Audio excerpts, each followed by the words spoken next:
3 minutes after 10 is the time. Do I need to remind you of the difference between the news headlines that Thomas and his colleagues take care of on the programme and then the bit that we do together? Because it is one of those mornings, isn't it, where you can't help thinking that the thing that we're going to talk about is something that we probably shouldn't be talking about because there are much more important things going on, notably internationally in Ukraine and in Gaza. But I mean, you know, the reality of it is that conversation is not dictated by news headlines. It's almost like a confession of a slight sense of embarrassment that I really want to get stuck into a conversation about the Tories' latest travails and the walking disaster that is 30p Lee Anderson in particular. Where to begin? Well, I thought we might begin with the career of this man, who has become a focal point for Tory stresses. And it is an extraordinary career. I mean, in all the wrong ways. He first sort of came into politics as a Labour councillor. He was the office manager for the Labour MP Gloria de Piero, and then sat as a Labour councillor on Ashfield District Council. I think that he got suspended from that role by his own constituency party after allegations, or after he received some sort of punishment for behaviour that was perceived to be biased against the travellers community. He tried to then get back onto the district council, as I understand it, but was turned down because he allegedly engaged in sexist language at the interview. He then decided to try to get a gig with the Ashfield Independents. This is what Anna Soubry, the Conservative MP in the neighbouring constituency, has revealed. But they didn't want him, so he went to the Tories, who snapped him up. And on the what would you call them? The coattails of madness that Boris Johnson managed to extend to unreached corners of the previously unreached corners of the country, carried all sorts of flotsam and jetsam into the House of Commons in 2019. So far, so ordinary. There are an awful lot of obviously and profoundly unsuitable and inadequate politicians who ended up on the ballot paper in 2019, and because of the curious aligning of planets, planet Brexit, planet Boris Johnson, planet Jeremy Corbyn, because of that mad alignment of various diabolical planets, these obvious inadequates made their way into Parliament for one term in most cases. It's hard to imagine many of them hanging on. And remarkably, listen, 30p Lee is not in and of himself an interesting individual. Far from it. But he's a very interesting exemplar of much broader issues, because he is the perfect example of just how low the bar had fallen when it came to selecting candidates for 2019. You could have a fellow who was working for the Labour Party 10 minutes ago. But the recognition that they wouldn't be able to fight the next election on substantive issues. This is quite interesting, because he accidentally said it out loud, didn't he?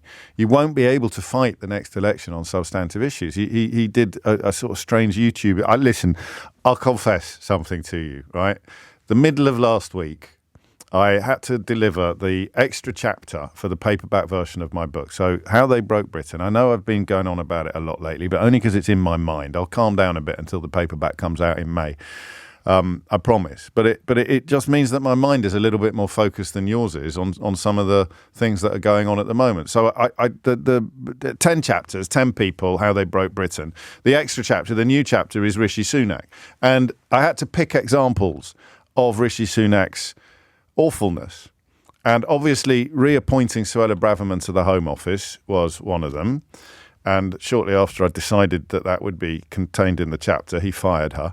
And then on Wednesday, I actually sent to the publisher the finished chapter in which Lee Anderson is used as another exemplar of what we could sarcastically describe as Rishi Sunak's talent spotting skills. And that's why I've got all this filed away quite near the surface of my brain, because he gave an interview to YouTube in which he said the quiet bit out loud. I mean, imagine being the party leader and hearing someone that you think, because you've lived such a cosseted, privileged, ludicrously insulated existence, you think that Lee Anderson is somehow representative of what you call the working class. That you hear him actually say, we've got nothing to fight the next election on. Because at the last one, it was all about Boris Johnson, Brexit and Jeremy Corbyn. They were the three things that would come up on the doorstep, and not in that order. It was the way that Corbyn had alienated huge swathes of traditional Labour voters. People were persuaded that Brexit was A, still worth doing, and C, they were persuaded that Boris Johnson was the person that could do it. That's 2019 in a nutshell. No one would really disagree with that. But Lee Anderson said it all out loud, and he said what we're going to have to fight the next election on is culture wars and transgender toilets, or culture wars and trans people, transgender people. And you sort of sat there and thought, oh, crikey, that even if that's true, you're not supposed to say it out loud. You're supposed to pretend you're going to fix the NHS or help people get ahead or improve the economy or improve schools or hospitals. You're not supposed to actually say that we are such an ideologically bankrupt organisation after 14 years of power. We can't take responsibility for any of the problems in the country because we've caused them. And we can't campaign on anything that sort of falls into the future because we haven't got anything to offer people. Even if we did have something to offer people, anybody sensible could turn around and say, well, you've had 14 years to deliver that. Why haven't you done it sooner? So those 5 pledges of Rishi Sunak sort of crash headlong into his decision to appoint 30p Lee as deputy chairman of the Conservative Party 2 weeks after he conceded that the Tories don't have an ideological pot to pee in, and they'd be reduced to fighting an entire general election campaign on bigotry and hatred, or culture wars and transgender people. Of course, part of the problem he's got is that weirdo who was just in with Nick has already tried to stick a flag in all of the culture war transgender ground. So the idea that the Tories are going to have to tack in that direction becomes even more electorally baffling. So that's where they are. That's where they are. That's not an opinion. That's just counting. And we haven't even mentioned the time that he insulted people who are struggling to feed their families. He accepted a 10 grand pay rise, I was reading yesterday, not long ago, from the head of the Tory party, because they were worried he wouldn't be able to get by on his MP salary plus his GBB's bonuses. So there we are. That's who he is. And then he came out with this stuff about Sadiq Khan, which is not as bad, objectively, as what Suella Braverman has come out with. And it is not as bad as, or it is at least as bad as what Zach Goldsmith campaigned on when he sought to become Mayor of London. I'm not sure you can put much of a cigarette paper between the three positions. But Boris Johnson was leader when Zach Goldsmith was indulged in anti-Muslim hatred towards Sadiq Khan. And he ended up in the House of Lords. Rishi Sunak was leader when Suella Braverman indulged in anti-Muslim hatred, and she got fired, but not for that. And Rishi Sunak was leader when Lee Anderson indulged in clearly anti-Muslim or Islamophobia, and he got fired. He got suspended from the entire party for that. Okay. So that's where we are. I'm not even going to do the usual thing of apologising if you don't like that analysis, because if you don't like that analysis, you don't like the truth. You can't handle the truth. That's just what has happened. That's how someone as objectively ridiculous can end up as deputy chairman of the Conservative Party 1 minute. Well, no, who can end up as a Labour Party councillor 1 minute, deputy chair of the Conservative Party the next minute, and then out on his arse the minute after that, with obviously that Richard Tice fella sniffing around for electoral opportunism. So that is what happens. That is what happened. Whoever tacks further to the right of the Tory party, who can't get much further to the right, picks up the sort of drippings from the table that look like Lee Anderson. Or back in the day, of course, Douglas Carswell. So that's where we are. That's what's happened. But what I don't understand is how a minister can end up in the mess that this fella ended up in this morning. And you can tell it's serious, because I'm going to play a clip from the Nick Ferrari show, which doesn't happen on a regular basis, but when it's the right thing to do, it's the right thing to do. Listen to this clown. Why was it necessary for Lee Anderson to have the whip suspended? Where was the tolerance there? Well, Nick, respectfully, I think what Lee said was wrong, and as a result of what he said, he had the whip removed from him. That's But robust what was it action. specifically that meant the whip had to go? We agree it was wrong, but why was it wrong? Nick, it was wrong. What Lee but why was said, it wrong? What he said was wrong. As a result of what he said, the whip was removed from him. That was robust action. No, that but was why robust was it action wrong? that was That's what taken. I'm trying to get at. It was wrong, Nick, because of what he said, and robust we're going action was round it. taken So as a you're result. well It was educated now. Let's try this a different way. Was it Islamophobic? what he said was wrong, and robust action was taken, and the whip was removed within 24 hours. Minister, was it Islamophobic? And Nick, it was wrong. Minister, I'm going to, and I'm normally a very polite man, I'm actually going to effectively put the fact, I'll ask you now for the third time, I've asked you 6 times why it was necessary. For the third time, was it Islamophobic? Nick, it was wrong. I'll have to curtail the interview there. I'm grateful for your time, but enough already. Michael Tomlinson is the Minister of State for Illegal Migration, unable to answer a question. It's not a great look, is it? And a lot of you pointing out that the rather splendid Rosie Holt's parodies of Conservative politicians often wouldn't sound quite as implausible as that. So they can't tell you what Lee Anderson has done wrong. And that is the bit that I don't get. I may have made a slight mistake a moment ago. Theresa May was leader when Zach Goldsmith ran for London Mayor, but Boris Johnson was leader when Zach Goldsmith got put in the House of Lords. I suspect he's keeping his head down at the moment, because if he pops it above any parapets at all, people will be wondering what the difference is between what 30p Lee has done and what he did when he was running for Mayor of London. So 10:15 is the time.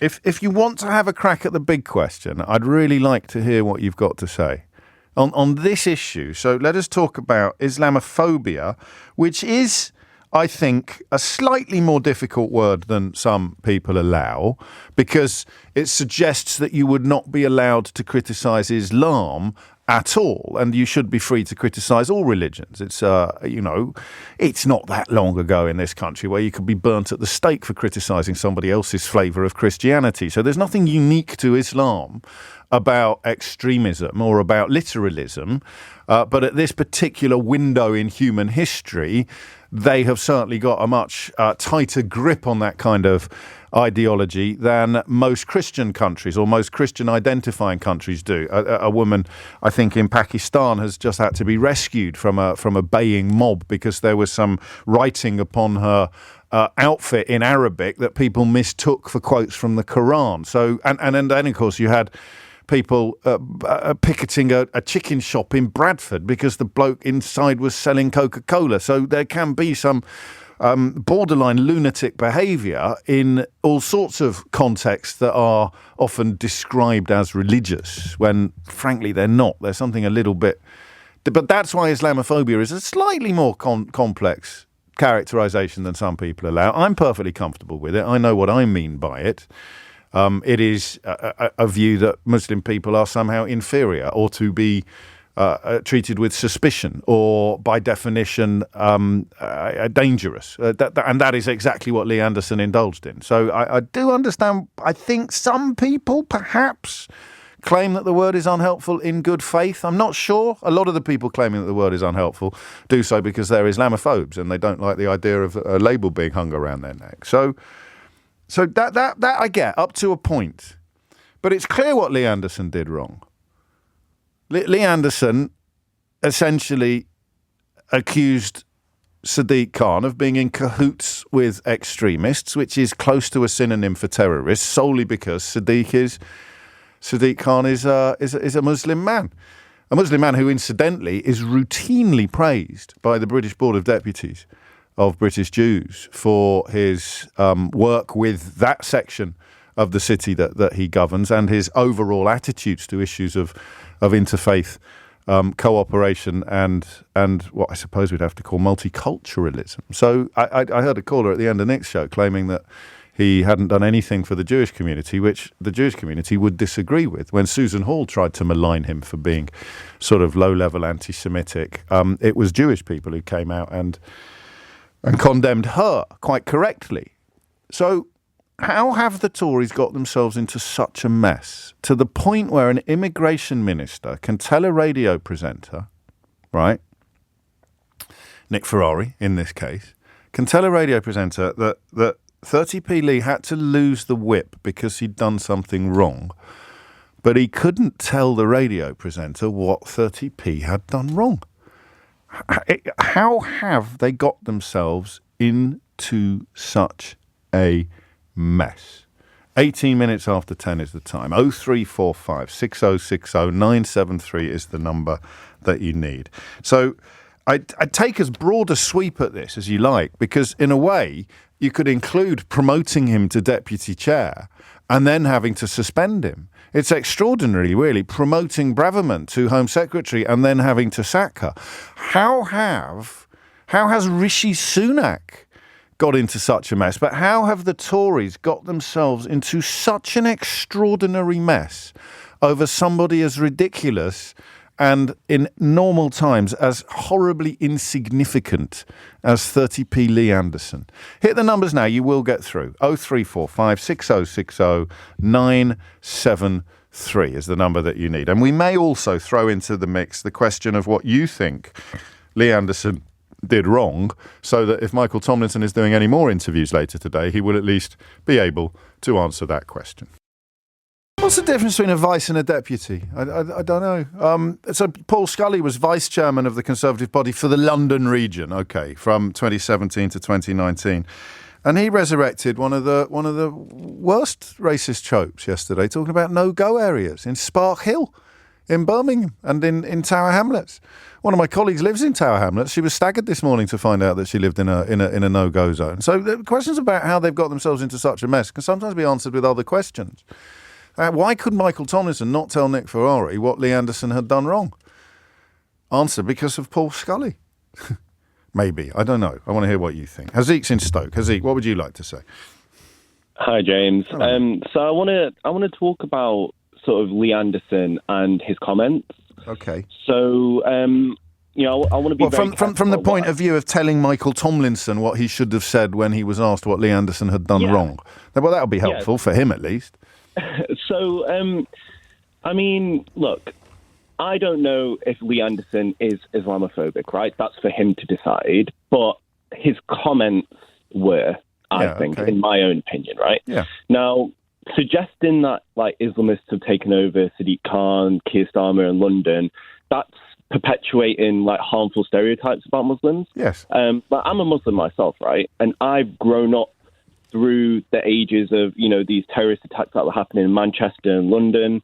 I was only in high school at the time, and I remember walking back through the city centre, and I was in school uniform. I had bacon thrown at me. I was called a terrorist. I was told to get out of the country, this kind of thing. No one talked about the Islamophobia then. And some of us did. Some of us tried to. But the conflation of extremists and or terrorists with everybody of your faith was quite deliberate and profoundly dangerous, and it has found a home now in the upper echelons of the Conservative Party. On a lighter note, you must be very relieved to learn that Rishi Sunak has said he is living proof that Britain isn't racist. So there must have been other reasons for that abuse that you endured on the streets of Stoke-on-Trent back in the day. Anyway, we digress. Carry on with your analysis of 30p. So he's essentially what he did was he linked Islamists with control, right, and implied that Muslim individuals are unfit for leadership positions. Yeah. And now, that's a really good point. I've overlooked that. That's not even an implication, is it? It's stating that you can't trust a Muslim politician. Yeah, because Sadiq Khan is a Muslim politician, and you're basically you're implying it, and you're linking Islamists with that Muslim politician, and you're feeding into the mind of your supporters, and there are very strong Lee Anderson supporters out there, and who do want to conflate everybody of your faith with the Manchester Arena bomber, for example. And you see it on social media all the time. I can't scroll through social media without seeing certain comments about people saying, I 100% agree with Lee Anderson. No, same here. I believe that Islamists have taken over this, that, and the other. To be honest, when most of those accounts don't actually have real names on them. They are Billy Bunch of numbers with a bulldog avatar. But there are certainly people out there. They're one imagines they're the kind of people that vote for the Reclaim or Reform Party. I always get them the wrong way around. The one that's not led by the lad who was in Lewis but wasn't Lewis, but is led by the other bloke who inherited a ton of money and spent it on becoming a pretend politician. So we know these people exist. Yeah, so the second part of this is why that Conservative minister who was interviewed by Nick just previously didn't want to deny it. Now, it's an election year, right? So in my own opinion, I'm thinking it's political strategy and a bit of defensiveness. So, if you're a Conservative politician and if you alienate your voter base by acknowledging Islamophobia, they might believe that openly admitting to Islamophobia could damage their electoral prospects or reputation. No, The Guardian has a story about Tory activists turning on Rishi Sunak today and calling him a snake as a consequence of the suspension. It's crazy, absolutely crazy. And, it's a bit of defensiveness as well, right? Because, could it be a defensive reaction aimed at protecting the party's image? Now, you've got, Rishi Sunak, who, and I even remember speaking to you about Suella Braverman's comments, right? Not too long ago. And, she, if I remember correctly, she didn't actually get suspended for those comments. She got suspended for something else. Writing an article attacking the police, I think, was that it wasn't quite clear at the time. There was a little bit of speculation about what the main reason was, but it certainly followed fast upon her claim that the policing of protests had been biased, and that was after she came pretty close to inciting those far-right attacks on the police on Remembrance Sunday. So it was an extraordinary intervention for a woman who has had at the time overall control of policing. So you're going to take me up to the news, so I just want to focus in on this. So Tomlinson today couldn't answer the question of what Lee Anderson had done wrong because he's worried that lots of Conservative voters, whatever description he came up with, would think that Lee Anderson had actually done right. Yes, 100%. And well, then Sunak's put them all in a pocket, hasn't he?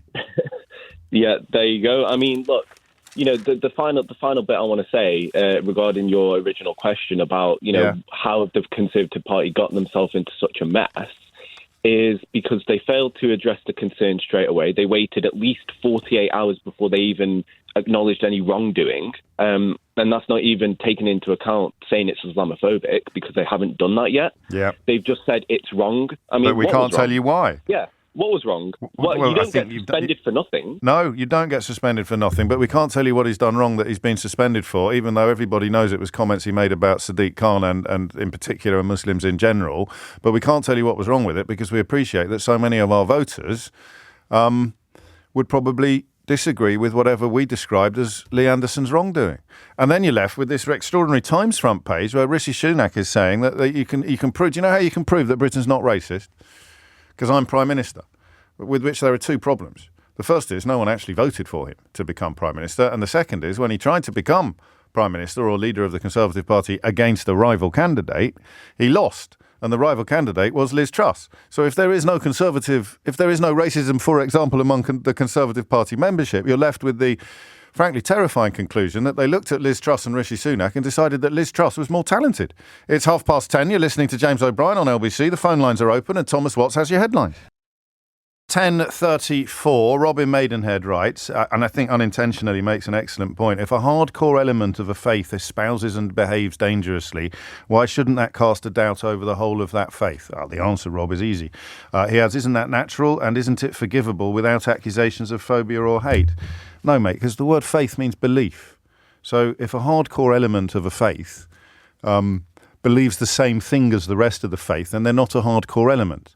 But if you're taking the beliefs of what you describe as a hardcore element and claiming that everybody who subscribes to the same word to describe their beliefs and their faith is also hardcore and dangerous, then you're indulging in bigotry and prejudice. And of course it's not natural or forgivable, any more than suggesting that a Catholic, even at the time of the Spanish Inquisition, suggesting that every Catholic was in favour of sticking heretics on the rack and stretching them until they snapped and confessed their admiration for the Dark Lord Beelzebub, mate. That's the point about faith, is that if two people share the same faith, the same beliefs, then neither of them is the hardcore element. So extremism is another word you might want to familiarise yourself with. Extremism distinguishes people from moderates. So it is precisely where so much Islamophobia comes from, that people are determined to pretend that all moderates are secretly extremists. And so that is why, without realising it, you've provided a really neat analysis of what Islamophobia or anti-Muslim hatred looks like. It's a belief that all Muslims are extremists and or terrorists or dangerous or suspicious or can't be trusted in government, which is what, of course, 30p Lee said so. And you're doing it based upon behaviours of a tiny minority of people who happen to use the same word to describe completely different beliefs. You're welcome. That's the end of my TED Talk. So how did the Tories get themselves into such a mess? To the point where is he the immigration minister or the illegal immigration minister? What a stupid title that is. Honestly, the illegal immigration minister. How did they get themselves into such a position where the illegal immigration minister can say it's absolutely right that one of my colleagues has lost the whip for doing wrong, but can't tell you what he's actually done wrong? There is a school of thought that suggests he forgot what the line was. But two people have suggested that to me this morning, two colleagues here at LBC Towers. And I said to both of them, well, what is the line? To which they both responded by rolling their eyes and going, well, don't ask me. So the generous analysis is that Michael Tomlinson, when asked by Nick Ferrari what Lee Anderson had actually done wrong, the generous answer to that question is he forgot what he was supposed to say. But the people offering up the generous analysis can't tell me what it was they think he was supposed to say. And that is quite an almighty mess. I think Rishi Sunak is in, with Islamophobia now, a similar position to which both of the last two Labour leaders have found themselves with regard to anti-Semitism. The question is Rishi Sunak going to end up looking like Jeremy Corbyn, or is he going to get it right and end up looking like Keir Starmer? Peter's in Epsom. Peter, how did it happen? It's because if they say out loud what it is that Anderson did, they have to admit that other people who have power and influence that they can't control have done the same thing. Braverman's comments, you could have Jesuitical arguments about whether it was worse because Anderson named a particular mayor or worse because Braverman said it was the whole country rather than just London. But she wrote her articles as a considered, carefully thought-out piece in a national newspaper. So I don't know what Nick had up his sleeve this morning, but if almost any answer you're suggesting that Michael Tomlinson gave, the interviewer could then have responded by saying, well, hang on a minute, Suella Braverman said this. Precisely. And as soon as they do that, then they have to admit that other people have done things that are just as bad, but people like Braverman, who have such a power base within the party, that kicking her out would cause an absolute furore and a meltdown in the Tory party. And one begins to wonder whether they're actually flirting with that sort of thing. People like Braverman, when they push the envelope a little further. I think she was on Twitter last night, essentially doubling down on what she'd said. 30p has I know he's lost the whip, but he's doubled down on what he said. One of them is in the party and one of them isn't. And I think your explanation as to why that might be is very simply, I don't know if she is that popular, but she's certainly more of a rallying point for that feeling, isn't she? She's more of a rallying point for that sort of very right-wing, borderline extremism than 30p Lee has managed to be. Well, I don't have much of a sense for myself of what's going on in the Tory party, but that is what I read, that Braverman has a large following, and that if you were to attack her or kick her out of the party or withdraw the whip, then it would cause chaos within the Tory ranks. So, I mean, it will be interesting to see what happens in the coming days, but really any politician, any Conservative asked about what Lee Anderson did wrong is going to find themselves in a similarly tricky position. Yeah, they're in an impossible position. If they admit what he's done, then they will have no way of hiding that others like Braverman had done the same thing or worse. So why did Sunak take the whip away then? I guess there was so much outcry, particularly in London, where the mayor is popular, that his hand was forced. And he's a very weak man. He's probably a bit like Johnson, believes that, goes with what the last person who blown in the wind spoke to him said. I like this analysis. I hadn't really thought of that. I mean, and it blows a hole in the idea that he forgot what he was supposed to say. The question becomes, why didn't he say anything? And the answer is anything that he said could have been taken down and used in evidence against you, which is what we kind of touched on yesterday, the question of what it was that 30p has done that Braverman hadn't done worse. And the only answer they've got is that he focused, as Peter reminds us, they focused on an individual.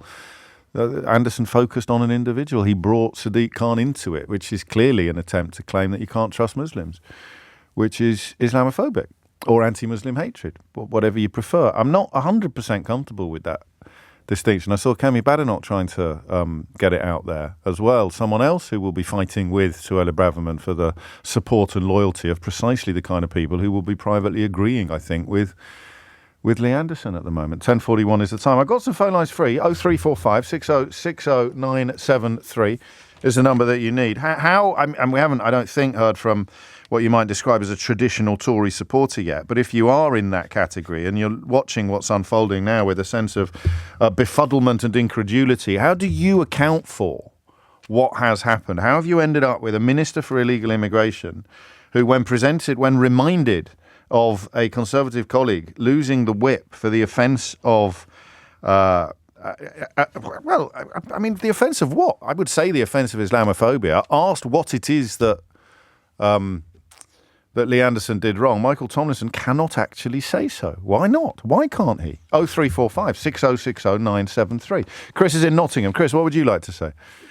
Morning, James.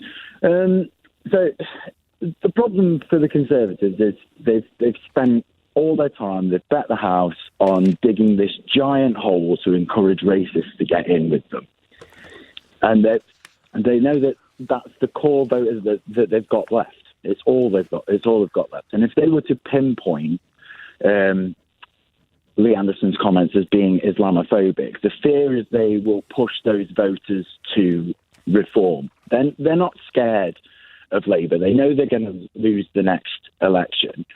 They're scared of how many seats Reform are going to take away from them. They're not going to take seats. You mean they're going to give seats to Labour? They're not going to take. Yeah, they're going to give seats. Yeah, they're going to reduce the amount of seats that they've got that they're going to have left. I don't think they're going to split. They're going to split the right wing. They're going to split the right wing vote, and the Tories, as you've explained, have somehow ended up completely surrendering anything that remotely resembles the centre ground. That's what you mean by the whole being dug. I don't understand that. It's probably got something to do with Brexit, but they have completely surrendered anything that looks like the centre ground to the Labour Party. Well, I think they've targeted this. They've decided they understand that they're going to be wiped out and they're going to have very few seats left. And Suella Braverman actually said it out loud in her resignation statement in the Commons. She said, "We face electoral oblivion," and she's not talking. She's talking about the Reform vote splitting the Conservatives to the point that Labour and Labour's 20-point lead. Let's not overlook Labour's 20-point lead because it is pertinent to your analysis. Well, that then makes more of a mystery of the decision to take the whip away in the first place, as if Sunak's sort of trying to have his cake and eat it. We can get rid of. I mean, there might be a bit of snobbery involved, a bit of class-based prejudice involved on Sunak's part. We'll get rid of the one with the East Midlands accent, but we'll keep the one from the home counties, even though they've said more or less the same thing, and we'll just hope that nobody notices. Well, certainly. He's got to try and hoodwink a couple of traditional Tory voters that is actually sensible, but they're not going to pinpoint the actual offence itself for fear that they're going to push away this rump that they are that they've constantly been trying to placate with immigration and just it's the politics of othering, and that's what they've tacked themselves to in order to just have something left, some presence left in the Commons after they get completely wiped out for being completely incompetent. So they're just fighting over they're fighting over the same stinky votes that the party even further to the right than they are fighting. It is just odd, isn't it? I mean, doing A-levels in the future, this decision to tack ever further to the right, run out of people to other, because you took us out of the European Union, so you can't other the Poles anymore, or the Germans or the French. And then you can't really other immigrants in general, because someone will turn around and say, well, hang on a minute, there are more people coming into this country from overseas than ever before, even after Brexit and 14 years of you being in charge. So they can't really do that. So they have to actually go for British people. They have to try to other British people. That's usually where, in other countries, at other points in history, that's where anti-Semitism would come in. Jewish people live in constant fear of the spotlight coming back around, and a amoral demagogue or a political class desperate to protect itself from responsibility for its own disasters finds a helpful scapegoat, an entire community of people to scapegoat for their own problems. And historically, it's much, much, much more likely to happen to Jewish people than it is to Muslim people. But for reasons, the Tories are trying to malign all Muslims, which is probably why Anderson's gone and Braverman is still there, because she's accused Keir Starmer of being in hoc to Islamists, which is obviously disgusting and borderline libel. But he's not a Muslim. I think he's actually married to a Jewish woman, if such things matter. But Sadiq Khan is a Muslim, and so to accuse him of being mates with extremists is slightly different, maybe? I don't know. But is it different enough to provide any wiggle room for the likes of Michael Tomlinson when he's asked, what did Lee Anderson actually do wrong? Because it's bloody obvious. He suggested that Sadiq Khan can't be trusted because he's a Muslim, which is racist, or Islamophobic, or bigoted, or prejudiced, or, of course, quite possibly, all four. It's 10:47. I've lost the text that pointed it out, my apologies, but you're right. Keir Starmer tomorrow could do a lot worse than channel Nick Ferrari at PMQs. I'm not sure who's going to be most shocked by that suggestion, Keir Starmer or Nick Ferrari. But to ask Rishi Sunak repeatedly, if he doesn't provide a neat answer immediately, what exactly did Lee Anderson do wrong that merited him losing the whip, and then asking why that doesn't apply to Suella Braverman. George puts it best, perhaps, from Manchester. Hi, James. Anderson was the sacrificial lamb thrown to the wolves to make it look like Sunak was standing up to racism, when everyone knows what Braverman said was 10 times worse. But because she has a lot of support from the right of the Tory party, the coward Sunak was too frightened to suspend her. I think there might be something in that, actually. I really do. How have the Tories got themselves into such a mess? And 30p Lee in particular, his outbursts, a few of you reminding me of that story from last week about one of the owners of GBBs, a man called Paul Marshall, whose Twitter account went private in September of last year, around the time he came under wider scrutiny because he wants to try to buy the Daily Telegraph. But it turned out that his Twitter account was full of likes of the kind of stuff that even Lee Anderson would fight shy of saying in public. It's, for example, a matter of time before civil war starts in Europe. The native European population is losing patience with fake refugee invaders. Funny, isn't it, that all these Brexiters now talk about the native European population, when 7 or 8 years ago, the native European population was far too foreign for us to have in this country. Isn't that... I've not noticed that before. It's the native European population now, is it, lads? Right, yeah. But they were far too foreign. Remember when they were speaking foreign on trains? Farage told us about it without mentioning that his then wife also spoke foreign at home to his half-German children. So, it's the native European population, is it now, that we need to protect? So why did we have to chuck him out back in 2016? It's a funny one, isn't it? He's also, and this may be, 30p Lee, agitating for a promotion at GBBs. He also shares, or certainly likes, views of people who promulgate the Great Replacement theory, which warns of the 4 stages of Islamic conquest. Now, I don't know if lucky is the right word, but I see a lot of this stuff on Twitter because the kind of people who subscribe to this sort of filth I hope this doesn't sound conceited, they're a little bit obsessed with me. I mean, there are so few prominent liberal voices in the popular mainstream media, that those of us who've been lucky enough to achieve such a position come in from an inordinate and disproportionate amount of abuse and vitriol. So I see a lot of this stuff, but I never would have thought a Tory MP or a man trying to buy the Daily Telegraph or a funder of an apparently impartial television station would have been involved in the spread of it or the liking of it on social media. But there we are. It is 10:54. Brett's in Boreham Wood. Brett, what would you like to say? Hi, James. Well, I'm not your demographic. I'm a Tory councillor in Radler, actually, from Boreham Wood. I thought you were looking for a Tory voice. There is. I do not have a demographic, Brett. We deal only in principles and facts on this programme. So I'm sure you are my demographic. Okay, well, my point is Lee Anderson was wrong in what he said. He was trying to take something, he was using something that Sadiq Khan said in 2017 about moderate Muslims and trying to turn that into something else. He was wrong in saying that. The problem I have with this whole conversation is anti-Semitism as a Jew. Now, what has happened in this conversation, we started with Big Ben projecting what I believe and what 90% of Jewish people believe is a genocidal chant from the river to the sea. Except when Benjamin Netanyahu puts it in election material. Yeah, I understand that. Again, I understand that, but I think at the same time he's doing that as a response to what he's hearing in... But he's literally... I've seen him holding up a map which has Israel extending from the river to the sea and making it clear that that's his ambition.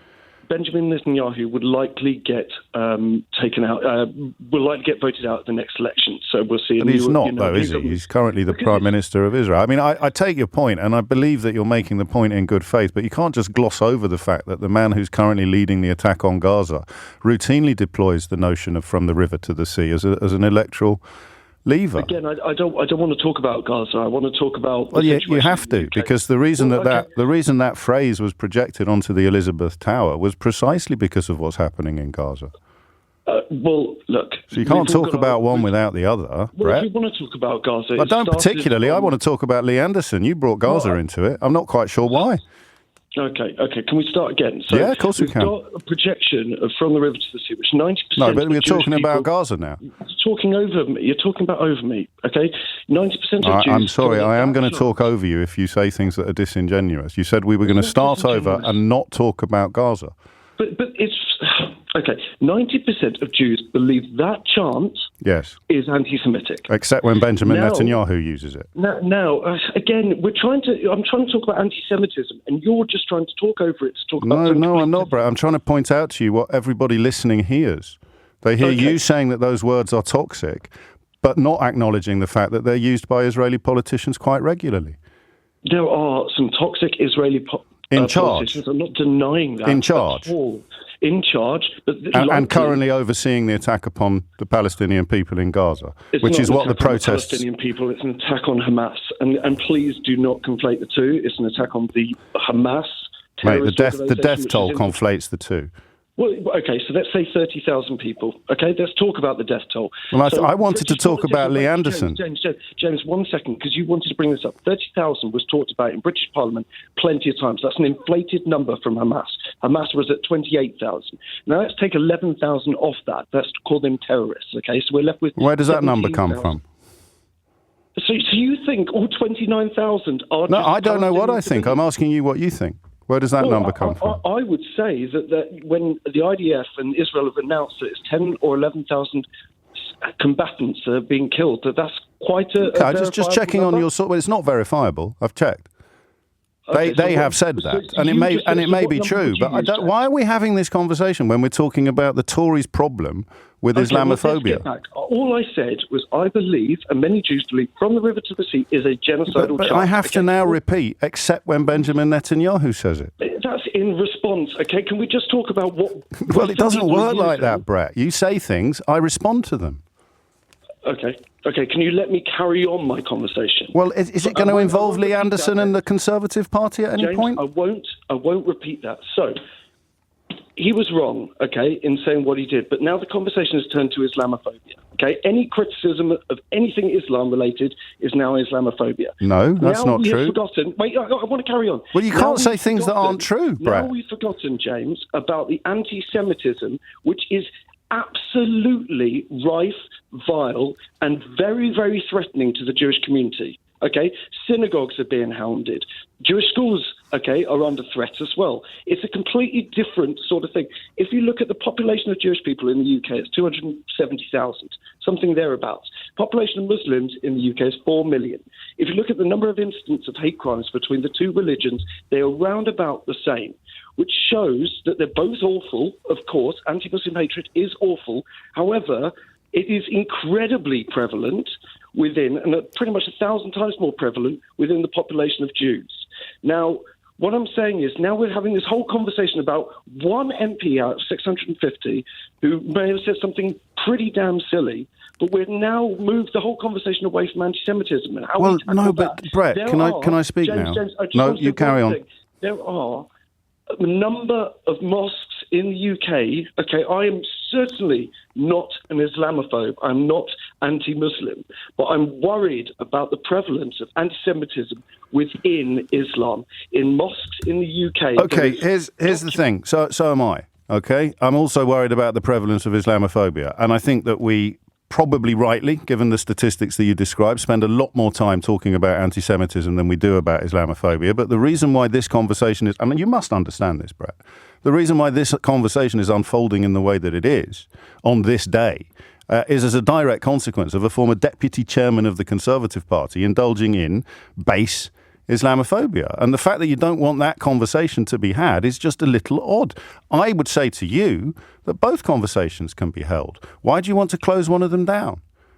I don't. I just feel you did. that You've literally phoned in to object to the fact that we're talking about Islamophobia, Brett, and that's just weird. I think no, it's not weird. And stop taking things out of context, James. I'm not, mate. Everyone's heard the conversation, Brett. Everyone's heard exactly what you said. That is, you rang in to complain that we were talking about Islamophobia. Well, because of my reasons. We were having a proper conversation about anti-Semitism, how to stop it. Yes, and today we're having a conversation about Islamophobia. Why can't we do both? Western people in the UK cannot raise anti-Semitism without raising Islamophobia at the same time. That's not true. Have to be mutually That's not true. We spoke for the duration of Jeremy Corbyn's leadership of the Labour Party about the anti-Semitism because it was horrendously rampant. Yes, but you can't keep contradicting. You can't keep contradicting yourself. You just said we can't talk about it without bringing Islamophobia into it. I'm reminding you that we can, we do, and we did. So in a couple of sentences, I need a couple of things from you. In a couple of sentences, who do we get permission from to have a conversation about Islamophobia? Well, of course we can have a conversation about Islamophobia. Thank you. And the second thing is, which currently serving MP would you say stood comparison with Lee Anderson for anti-Semitism that you could compare to any party that you could compare, and be aware of libel laws, that you could compare to what Lee Anderson and Suella Braverman are now saying about Muslims? Well, I could say about Muslims. No, someone who's a serving MP whose anti-Semitism is of a piece with the Islamophobia displayed by Lee Anderson and Suella Braverman. Oh, I think there's many within the Labour Party still, all the Green parties, many. They don't have any MPs. Within the Labour Party, there are many. Who? Well, Dawn Butler. Okay, you're accusing Dawn Butler of anti-Semitism. Yeah, easily. Okay, and your evidence? Oh, yeah, some of the things that she says online. There is absolutely. Look, I think for Jewish people. No, you need to give me the evidence now, Brett. Respectfully, you need to give us the evidence now. Well, I can't just read something. I'm on the phone to you. I can't just read something. But you've literally just accused an MP of anti-Semitism. You can't then say I don't have any evidence. Well, she's in the same boat as Jeremy Corbyn, so pretty much anything that Jeremy Corbyn has said... The evidence? Like I just said, she is basically... Jeremy Corbyn's not a Labour MP. Dawn Butler is. Okay. So, Brett, the evidence?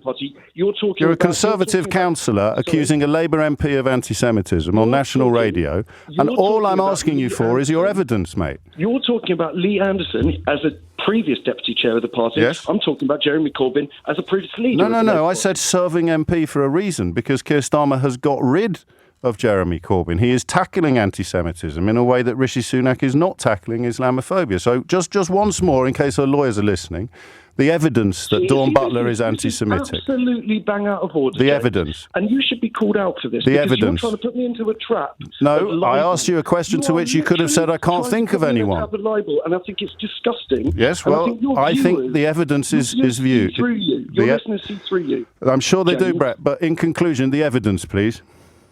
I just said it's the same thing as Diane Abbott. You know, do you want evidence of Diane Abbott and some of the stupid things that she said? Not stupid, anti-Semitic from Dawn Butler. Gingers received the from same Dawn thing as Butler. Oh, okay. I don't have my phone on me to be able to read through Twitter, but she has said. But I don't have my phone on me to be able to read through Twitter. But I can tell you what Suella Braverman and Lee Anderson have said that's Islamophobic. Because they are always in the news at the moment because you're pushing that agenda. Because that's exactly pushing that agenda.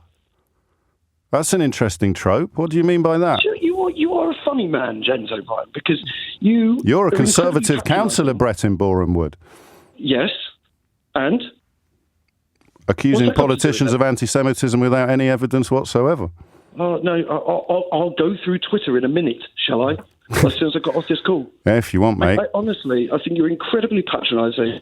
It's not my fault you've come on the radio and made a fool of yourself. All I've come on is to talk about the Jewish population. You've come on to complain that we're having a conversation about Islamophobia, and you've ended up accusing Dawn Butler of anti-Semitism without any evidence whatsoever. You put me in a box, James. You put me in a box. You put yourself in a box, Brett. Purposely showing that you've got absolute contempt for the Jewish population. So you're accusing me of anti-Semitism now? Oh, I said contempt. Contempt, not anti-Semitism. What's the difference? Well, there is a difference. What is it? Well, you haven't said any words that are anti-Jewish hate. However, you're pushing this argument. So what's the evidence for my contempt for Jewish people then? Who came on this call? What's your evidence for my contempt for Jewish people? UK, to talk about anti-Semitism in the UK. No, you phoned a phone in about Islamophobia. Some sort of problem. You phoned a phone in about Islamophobia. What's your evidence for my contempt for Jewish people, Brett? I take this quite seriously, actually. I think much of your call has been ridiculous, but I take this very seriously. What's your evidence? Because you're trying to turn my conversation away from me talking about how Jews feel in the UK at the moment. It's a conversation about Islamophobia. You phoned in to complain that we were having it. Now tell me what your evidence is for my contempt for Jewish people, Brett. Because, do you know what? If I start raising some things like about issues with anti-Semitism in mosques, you're still trying to push me. No, we're talking about my contempt for Jewish people. Give me some proof. Because the fact that I've just come on this show as a heartfelt trying to ensure that the Jewish population gets a voice in all of this, instead of turning the conversation specifically to Islamophobia, which is a very... So by talking about Islamophobia, I'm displaying contempt for the Jewish people, Brett? No, the fact that you, instead of just listening and having empathy to what I've had to say... I have empathy for some of the things that you've described, but I pick you up on things that are challengeable. Once again, your evidence of my contempt for the Jewish people, apart from the fact that I've been talking about anti-Muslim hatred today. But you know what? It'd be worth going on YouGov, doing a poll about the Jewish population, what they think of yourself at this very present moment. I'd ask you again, what's your evidence for my contempt for Jewish people, Brett? That's a very serious allegation that you've made. I think of James O'Brien at the moment. Yeah, I look forward to it. But in the meantime, your evidence, please.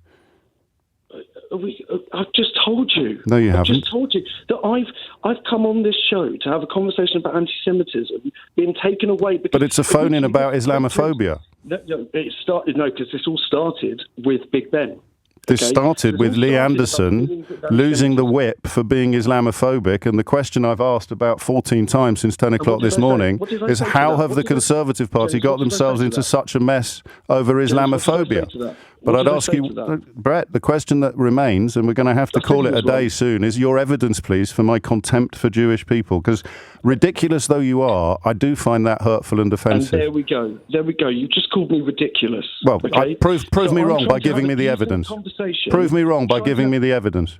I'm just trying to have a decent, empathetic... No, you accuse me of contempt for Jewish people. That's neither decent nor empathetic. You're dealing with me. It's just a perfect example of patronising. Where's your evidence? Population. Oh my God! It's like I don't know. Sometimes I don't even know why I listen to you. Sometimes. Where's your evidence? I've just told you. You turned me coming on your show to talk a little bit about anti-Semitism. On the contrary, Brett. Me being ridiculous. On the contrary, you rang in to complain that we were having a phone-in about Islamophobia. You've ended up accusing Dawn Butler of anti-Semitism and me of contempt for the Jewish people. Well, do you know Have a what? great day, Brett. It's 11:08. 12 minutes after 11 is the time, which is a somewhat tardy return from the news, even by my news-crashing standards. Thoughts and prayers for Keith, please. Coming up next, we will turn our attention to the front page of The Times, which I think is perhaps a slightly more nuanced statement than first impressions allow. Rishi Sunak has declared that he is living proof that Britain is not a racist country, as he sought to contain a growing row over Islamophobia, is the conclusion of that sentence. I think that a lot of progressive people in this country are under a bit of an illusion about what other countries are like, apart from flare-ups like the one we've seen this week, or indeed the very real and present horror of anti-Semitism that our last caller referred to. To suggest that there is no racism here is ridiculous. But that's not quite the same as saying that Britain is not a racist country. So I'm not really minded to ask you another why question. Why has Rishi Sunak done this? But I am minded to ask you, what difference does class make to your understanding of racism? This is a conversation I've actually wanted to have for ages, and Rishi Sunak is an almost perfect way into it. I didn't really understand racism in this country until I got this job. I didn't really know enough. I certainly had no real understanding or experience of it. And I don't think, looking back, that is because of my ethnicity. I think it's because of my class.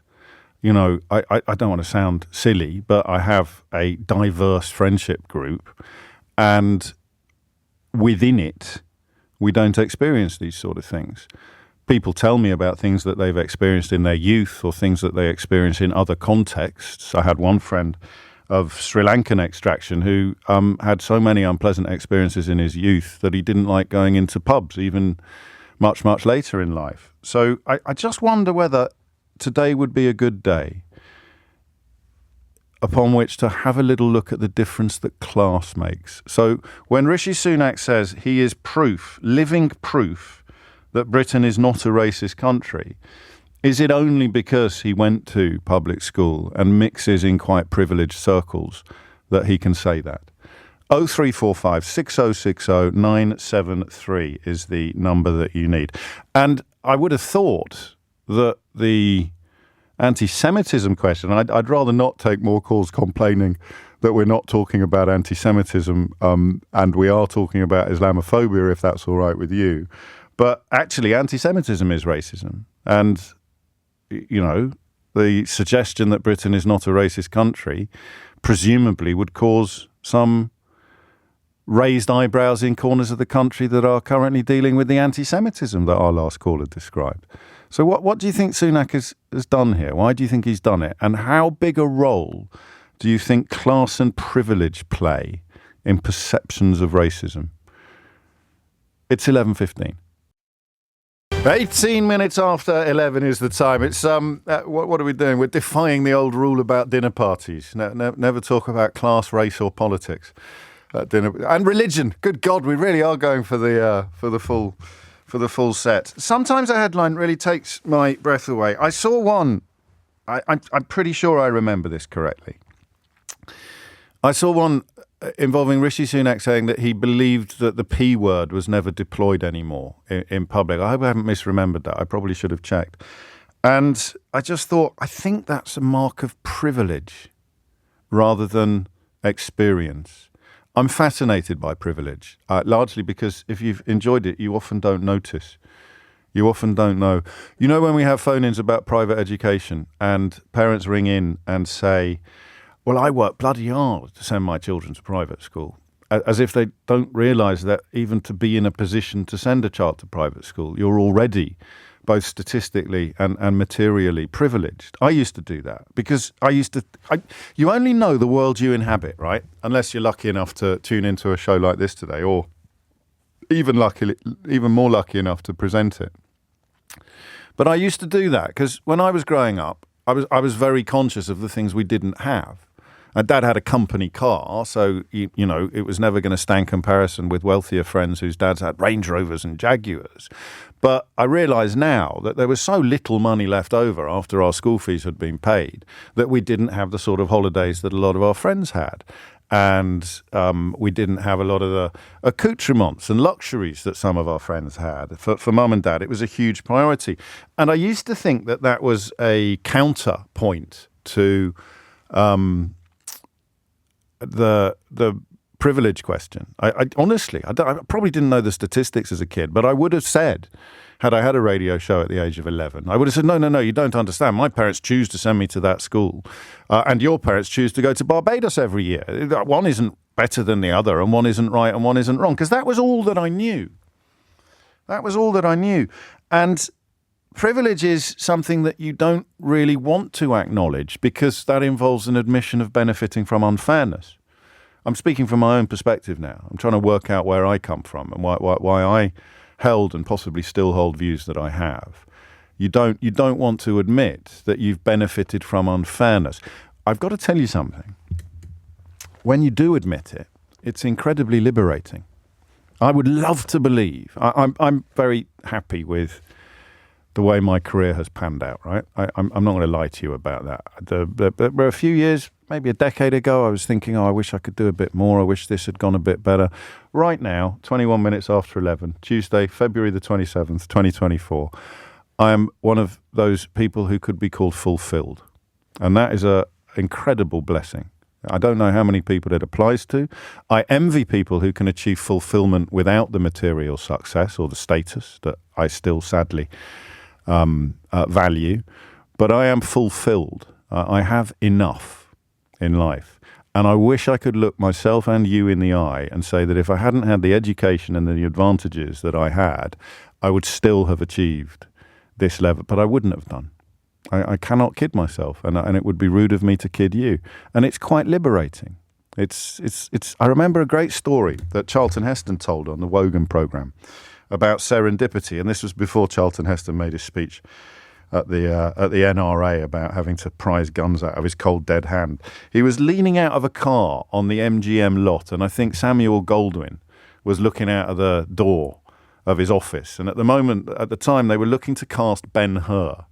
And as Charlton Heston told the story, it somehow involved him leaning out of his car window to wave goodbye to a security guard. And in that moment, apparently, Sammy Goldwyn saw Ben-Hur. The car became the chariot, and Heston became the character that he would play, and it would change his life.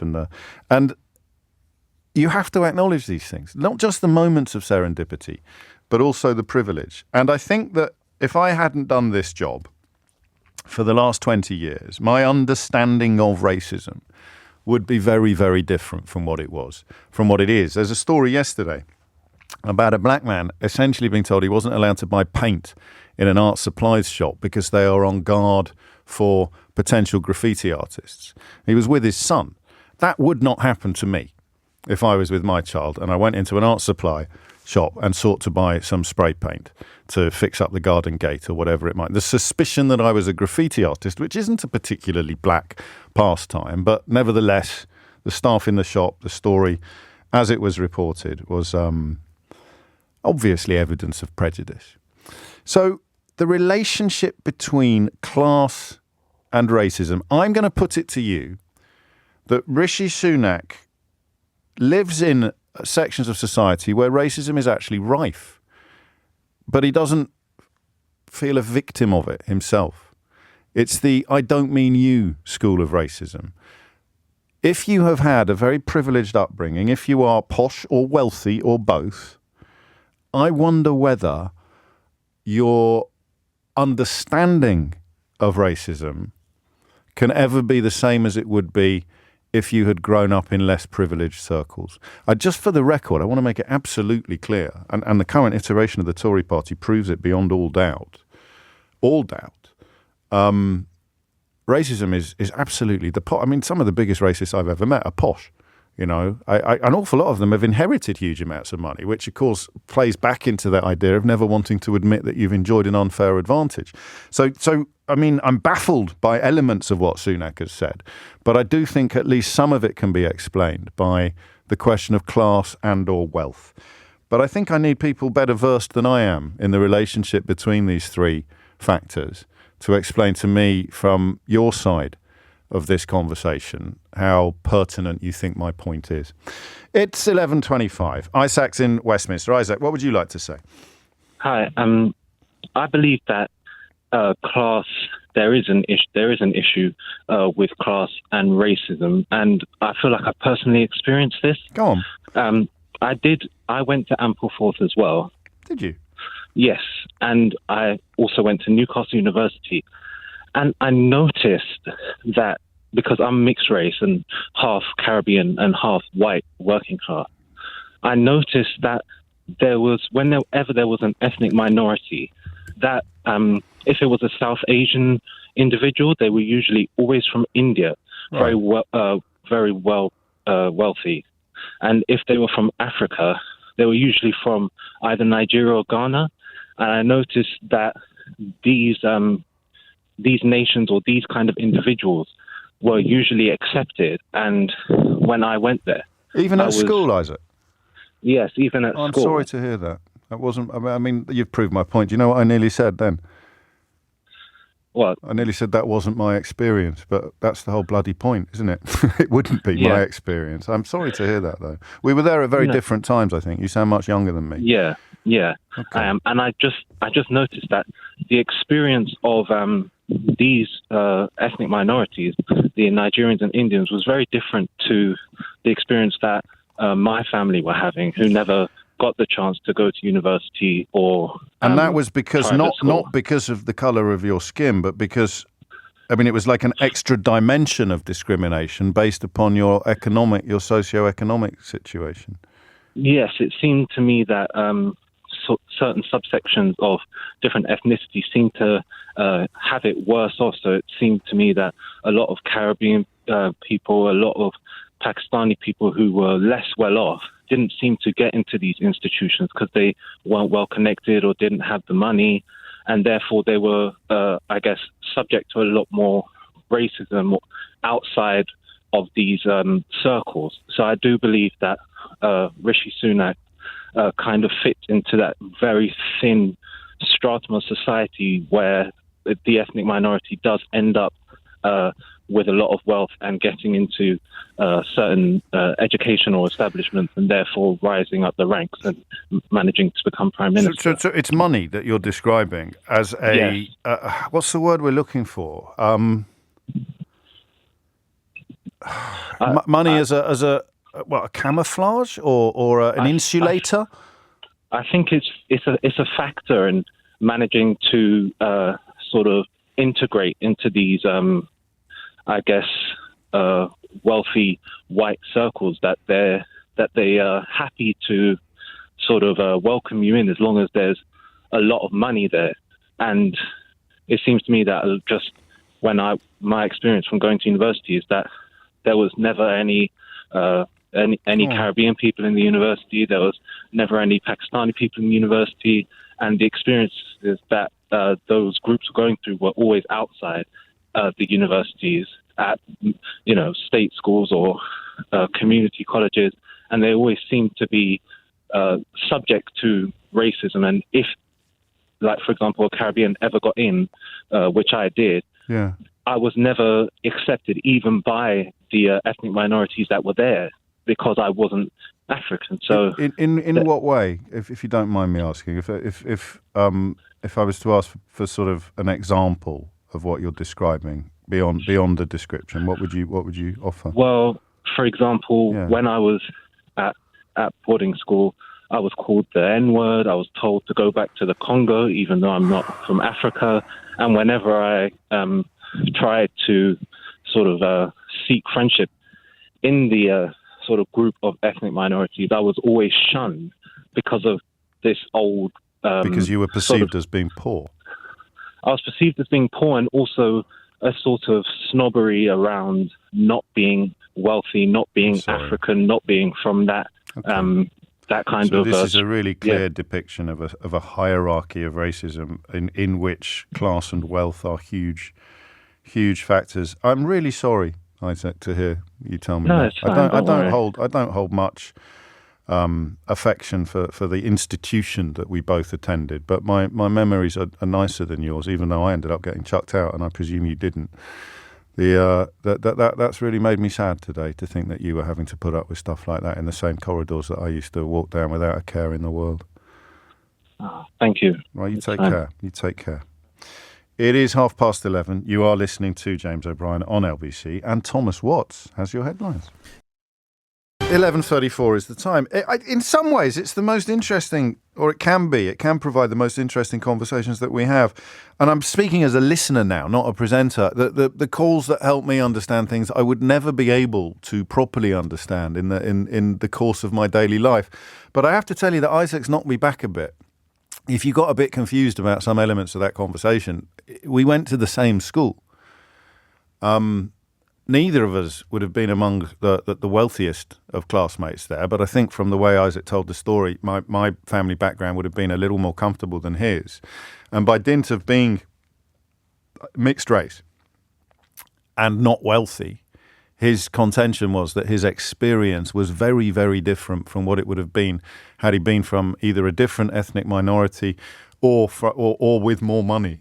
And that's why the conversation about class and race today is happening. And indeed, it's why I am so intrigued by Rishi Sunak's declaration that he's living proof Britain is not a racist country, because he could become Prime Minister. And yet I think most people agree. The reason why Liz Truss beat him in his first attempt to become Prime Minister was probably because, in part, of his heritage. I could be wrong, but I don't think I am. Sarah is in Crystal Palace. Sarah, what would you like to say? Hey James, how are you? Sarah. I'm very well. Hi, good. Okay, I wanted to just speak about my perspective as parenting my stepson. Do go to quite a posh school in Dulwich, I won't name it. Okay. And there are a few, actually, so I don't think you've given the game away by saying that out loud. I know that, yeah. And honestly, I was blown away. When he was about 7, him and I were watching a David Olusoga documentary, and he had heard some words and said, I've been called that. What does that mean? Oh, wow. And I couldn't believe it. And I kicked up a big stink. He's my stepson, so I maybe crossed the line by sending emails to the school. I wanted to speak to his teacher about it. Myself and my fiance got involved at that point, and his teacher said, yeah, Josh did tell me that these kids said that, but, you know, it was almost boys will be boys. Was it the N-word or? It was the N-word. And then he had told me about other comments and that, and they don't really let me play football with them. And it's fine, they're just silly. And I just couldn't.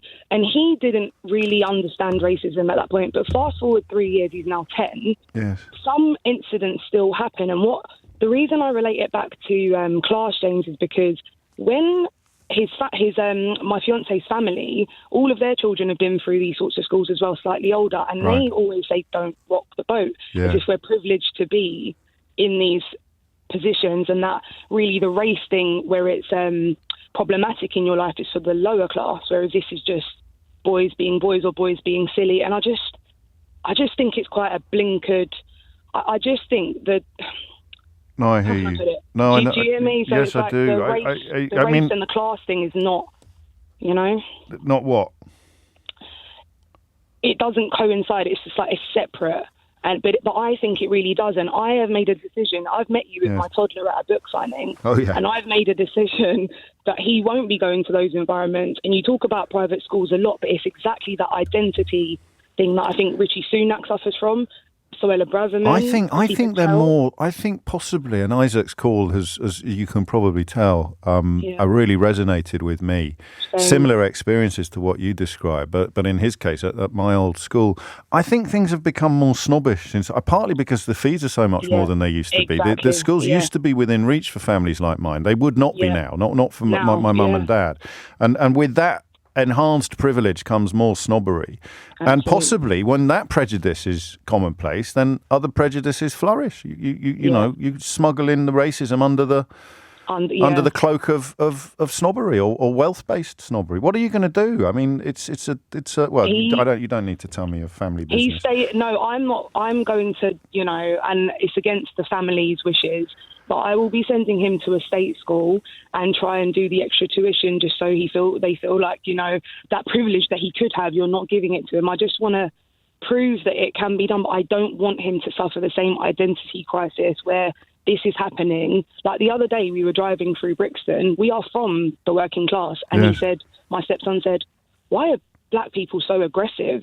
Gosh. And it broke my heart. You're not around other black people who are not in the same class that we have now worked up to be, but this is the impression you get, and I wonder what you hear at school. Ooh. And it really stresses me out. I bet it does. I wish I had something constructive to say, but I don't, because there are some serious challenges there that nobody really can, I don't think, nobody can kind of advise on those difficulties. And you do then, of course, find yourself wondering whether Rishi Sunak recognises the reality of his own existence, never mind the existence of other people. Sarah, thank you. It's 11:39. Archana is in Walthamstow. Archana, what would you like to say? Yeah, a lot of what you just said really resonated with me regarding how Rishi Sunak perceives himself. So I'm of Indian background. My dad was a doctor, so a fairly middle-class existence, living in a middle-class area. Yes. Went to a private school. And all my friends were white growing up. All my friends at university were white. And I just don't think I was even aware of being Indian, except at home. Right. And it's really interesting because my kids are mixed race. And I think the children today are much, much more aware of, a multicultural. They go to state school, a very, very multicultural area, as Walthamstow is. And I just think I didn't see myself as Indian particularly growing up. So I didn't. Well, that is good and bad, right? Yes, it is. Now that I've got children of my own and I want them to be aware of my culture, I think I've become a lot more aware of it since moving to London. I grew up in Nottingham. Right. And so, I did come I felt like I was really cushioned from very direct racism just because I guess the circles I moved in, it sounds weird to say it, but I was a bit of a novelty. Well, you were a doctor's daughter as well. And so, I mean, Isaac and Sarah would both suggest that if you had been of an Afro-Caribbean background, your experience might have been different, even in the rarefied circles that you all inhabited. And I didn't really mix with people from Africa or the Caribbean either. Sure. Because they weren't in my circles either. And there is quite a lot of racism with Asian people against black people as well. Yes, of course. It's well documented. So, I mean, oddly, I think it's probably a white person's problem to think that you can separate the two. But actually, class and ethnicity, when it comes to prejudice, are knitted together about as tightly as it's possible to imagine. Yeah, because people that, and when I sort of moved to London, I met more, people that were working class, mixed race, etc. And the sort of the issues they had growing up, due to where they lived, different. The areas they lived in, working class areas, and they suffered more than I did. And your children now, are they compared to you at their age? Well, they're mixed race, so it's a slightly different sort of family life. My husband, white working class. Right. I'm brown middle class. Gosh. So we've got a bit of a mix. And I just think also their social circles are much more varied as well, due to living in London, probably. Yeah, that probably makes a difference, doesn't it? And that idea of multiculturalism being a lot more commonplace in our big cities. Thank you. This is absolutely fascinating, isn't it? It is for me at least, because my callers are speaking about something that to them is blindingly obvious, and yet for me this is something of an education, up to and including this. Scott in Rochester says, I'd love to know why the previous caller's experience at your old school was a surprise and knocked you back. Classism and racism in one of the UK's best private schools would surely have been prevalent. Hand on heart, Scott, it really wasn't. Well, except that I got a bit of anti-Irish stuff at prep school when the IRA were in their pomp and people sought to malign all Irish people as terrorists or terrorist sympathisers, which I suppose takes us back to 30p Lee's comments about Muslims. But I'm pretty sure that at big school, at public school, I never came across. Do you know what? There was a lad of Indian extraction and a lad of Chinese extraction in my house in my year. And I can't speak for them, can I? I can't say that they didn't experience anything. All I know is that I didn't do it, and I wasn't there when it did happen, if it did. So that's why I'm shocked, Scott. There's no biggie. Hasib is in Leighton. Hasib, what would you like to say? Hi, James. Firstly, I just want to say thank you, and I appreciate you trying to understand everybody's points of view and their stories. What you were saying about, what Rishi Sunak said about the P word, my friend got called the P word literally in traffic last week. Yeah. I don't think it's something that's gone. No, but it wouldn't have happened if he'd been in a helicopter. Oh, of course not. Of course not. I was saying to the lady that answered the phone that I don't see Rishi Sunak as a representative. I am a British Asian. Right. But it's mainly because I'm middle working class. Privilege and class has a big thing to do with it, in my opinion. Even just when I went to university, I went to University of Westminster, which I picked because of how diverse I thought it was. And it was. But the course that I chose didn't turn out to be so diverse. Oh, really? So I did architecture, and my whole campus was very diverse. But when I went to the full floor where architecture was, there was definitely a difference in class. And there would be, wouldn't there? I think. And that. You see, I remember when Nihal talked about walking into a room at the BBC that was full of white people, which I thought was just a perfectly natural thing to note and explain. And he took a right old kicking on social media. So I asked the question sensitively. That matters to you because so you walk into a room and you feel different from everybody else in the room, and that is obviously significant to you. It's definitely an uncomfortable feeling. Okay. I can't describe it to you. You probably won't be able to understand it completely, but it's definitely an uncomfortable position to be in. I don't think I'm wrong for saying that either. It's just there's certain looks that you get, maybe certain comments. And if you'd been from a much wealthier background, would the experience have been different? I think so. Yeah, I think I do too now. I don't know that I would have done it at 11 o'clock today, but I think I do too now. And that's why, and in fact, Sangeeta did a phone-in on this, which I must have missed. But what Sunak said was that he was very hurt when he heard his siblings being described in the way that your friend was described in traffic the other day, but that he didn't think it would ever happen to his children. And actually, if his children are moving in much more rarefied circles than he did, he might be right. His children might not experience this kind of thing. Yeah. But to suggest that means it's not out there anymore is a bit silly, isn't it, really? Yeah, definitely. I think there is an underlying racism there. It's just a lot of people, I feel like, have this outer persona of I'm woke now and I'm not racist and everything. But there's definitely when you're a bit annoyed or peed off in traffic and someone cuts you off or something, then it might just they reach for the thing that they think will hurt you. Exactly. So it's a bit like the schoolyard. It could be wearing spectacles or being a bit overweight. It's the thing, and in a country where I do believe, and as a white man, I don't know how helpful it is for me to say this or how qualified I am to say it, but I do pay quite a lot of attention, and it is a much more welcoming stroke tolerant country, even with the current iteration of the Tory party doing their best to slap us into reverse, than many other comparable countries. But it would still be something that the difference from the majority is the thing that you can lampoon somebody for. So I think that the traffic experience is really pertinent, actually. And I'm obviously sorry for what your mate experienced. Hasib, take care. It's 11:48. 11:51 is the time. It's not, I mean, there are plenty of opportunities, and you will appreciate that I normally avail myself of them, but I'm not having a big swing at Rishi Sunak over this story. I'm just intrigued as to how his experience, how his opinion can be so different from other people's.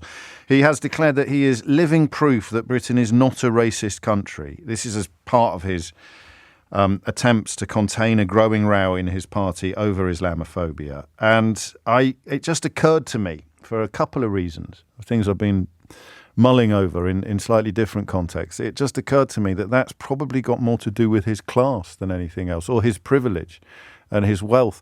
You always remember that clip, and I don't know that it's fair. I'm sure I said things when I was 18 that I wouldn't want necessarily to be broadcast every week today, but there was a documentary he took part in, I think as a sixth former, when he said, with his doting father looking on, he said something like, well, I have upper-class friends, I have middle-class friends, and I have working-class friends. And then there's a pause, bless him. And I maybe not working-class friends. And it just occurred to me that the experience of racism is probably very, very different according to your socioeconomic status. And, it turns out not only was I right, but I was, for many people, stating the bleeding obvious. But I still find it fascinating. Adam's in Hornchurch. Adam, what would you like to say? Hi, James. I'm a first-time caller to yourself, a big supporter. Welcome. Thank you. Thanks. I just wanted to talk through my experiences. It's interesting you mentioned that interview with Rishi. I'm a British Pakistani Muslim, and I think that I've sort of experienced both sides. And you said that interview about working class, upper class, middle class is going to sound like I'm repeating him, but I do have friends from all those things, so all those I suppose parts of society. My dad's a GP, he's a retired GP now, but when he came to the country from Pakistan, they were living in abject poverty up in Manchester, and he came, very, very working class family. Yeah. His dad used to work in the factories, textile factories. He managed to get himself a good education and become a GP. So then we've obviously grown up with privilege, but just walking through my background experiences really. So primary school was a state school. Right. Secondary school was a top grammar school in Essex, one of the top ranking ones at the time. My siblings went to grammar schools as well. They weren't fee paying, but sure. You've got, they're selective in they're equally selective in different ways. Yeah, exactly. But then going through my sort of experiences from that, I've experienced racism in primary school, especially as people sort of got older. I think they're quite innocent when they're sort of kids, and then as they get older, it comes out. I've been called the P word on many occasions. At secondary school, in a grammar school setting, maybe sort of less of the racism around the sort of P word and things like that being thrown around. But then things really exploded when you had the sort of new sort of war on terror, sort of 2000 onwards after sort of 9/11, especially the 7/7 attacks. And then everyone just starts calling you, a terrorist and this and that. And they start, doing How hurtful was it? Very, very hurtful. And people used to do it to, really sort of get under your skin. But I wanted to just mention, I'm sort of flying through everything at the moment, but I just wanted to mention about Rishi saying that he, hasn't experienced any form of racism. And I believe not quite that. I think he said his siblings did when they were young, but he doesn't believe his daughters would now, and that he is living proof that Britain is not a racist country. Yeah, absolutely wrong. So where I've had a range of different jobs sort of growing up. When I was a student at uni, I worked in McDonald's, I worked in a chicken shop getting minimum wage cash in hand. Yeah. I've worked in the city in finance, insurance. I set up a property company abroad using my parents' funds. Like I've done loads of different things. Yeah, you have. Like I suppose if you want to call them working class jobs to sort of really upper class investment jobs and things. And I am treated completely differently. So for me, I've personally experienced it. If I'm looking rough working in a sort of chicken shop with other people who are, sort of, I suppose, newly sort of migrated over to the country, people treat me the exact same.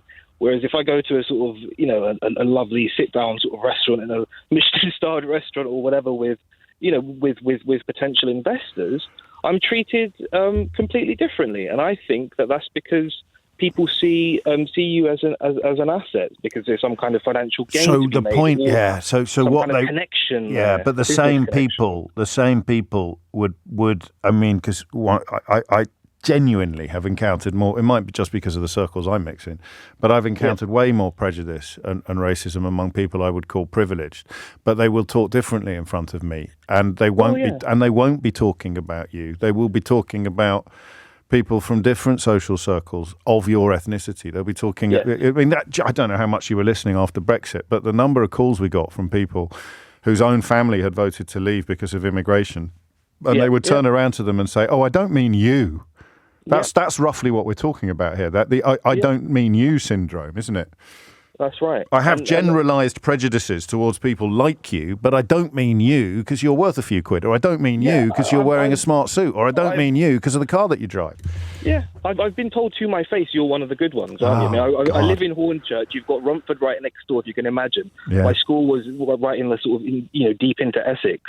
And the sort of people that you meet everywhere around Essex and everywhere around sort of the East End as well, you'll meet a mixture of people. I've been told, I'm one of the good ones, and I'm not like them. And, my dad's spoken about his experience growing up. Which would have been very different. 70s, which was horrible. And I just think, well, what's really sort of changed? We've come a long way. I think the younger generation are much more tolerant and open.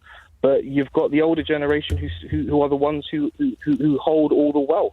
So they've got those views. The gate, and probably an element of gatekeeping as well. There is. You said something quite uplifting there. Obviously, you knew it was uplifting when you talk about the younger generation. It's an area in which the UK is kind of performing differently from some other European countries. Far right views and particularly toxic anti-immigration attitudes. I was reading something the other day. In some other European countries, are a much, much bigger problem than they are here. There's plenty of people who want them to be problems here, and a lot of them are in the news at the moment. But that there is, that again, cause for some optimism there, which possibly, if we were to bend over backwards to be fair to Rishi Sunak on these comments, might be the sort of thing that he is referring to.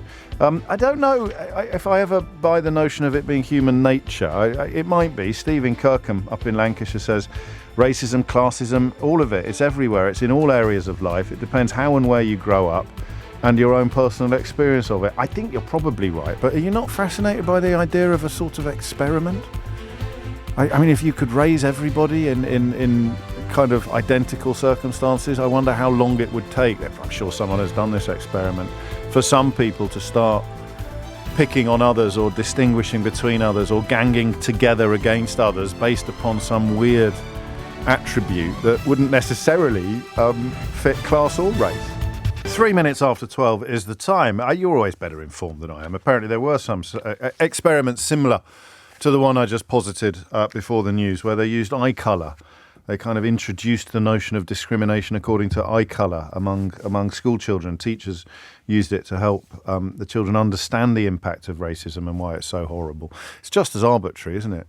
Although, probably just a matter of time before one of the usual suspects writes an article about how your eye colour can denote your natural intelligence levels or something like that. I'm going to move on. I really enjoyed that conversation, and I will definitely return to it. But I want to move on, partly because we're going to need some of the time this hour to have a look at the Post Office campaigner Alan Bates's evidence to the Post Office inquiry this morning. There's a man who's had a good year, eh? I mean, he must have spent much of the previous few years despairing of ever achieving either justice or recognition. It doesn't seem like the kind of bloke who's that bothered about recognition, but my goodness me, he was bothered about justice. And now you say Alan Bates, I say Post Office. I say Post Office, you say Alan Bates. That man has covered himself in glory and is now giving, or has been giving, evidence to the Post Office scandal.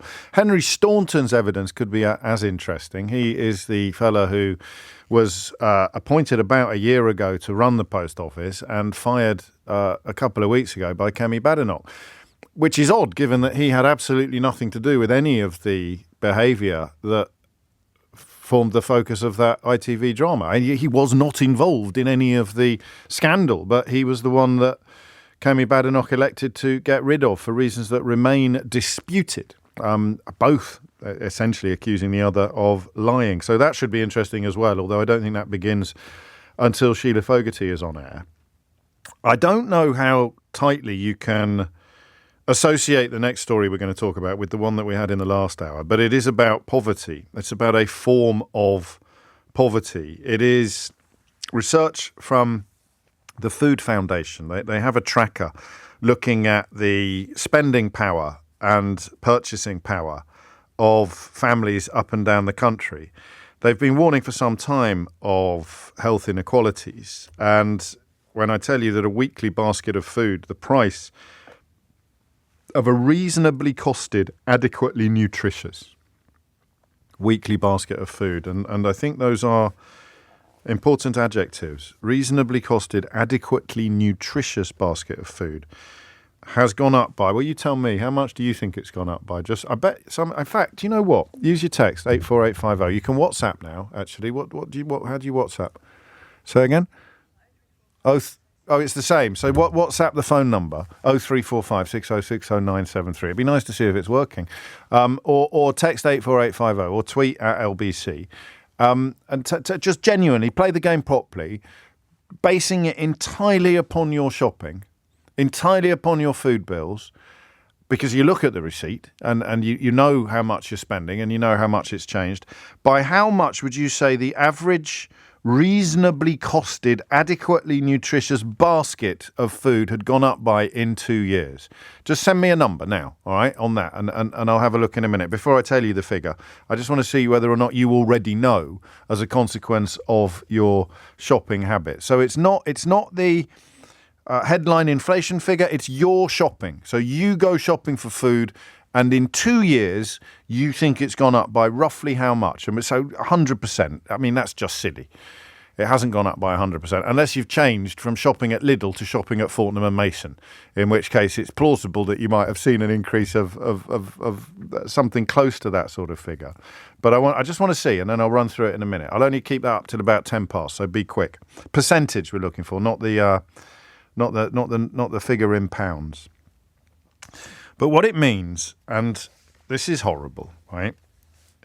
I had the enormous pleasure of interviewing Bernie Sanders last week. It was released on Friday as a full disclosure, although for once I'm not sure the title full disclosure did it justice, because it was very short. So it was partial disclosure, really, wasn't it? I think it barely came in at 40 minutes because his schedule was so busy. And Emily Maitlis was next door banging on the wall because she was interviewing him next, trying to disrupt. No, I'm joking. But she was interviewing him next for the newsagents. I think you sometimes need to hear stuff from other people, even if it's something you've been banging on about for years. And his almost incredulous anger or disapproval, incredulous disapproval at some of the issues of wealth distribution. I needed to hear, I needed to be reminded, because sometimes the longer you spend in a mad situation, the easier it is to stop realizing that it's mad. The easier it is to forget that it's mad.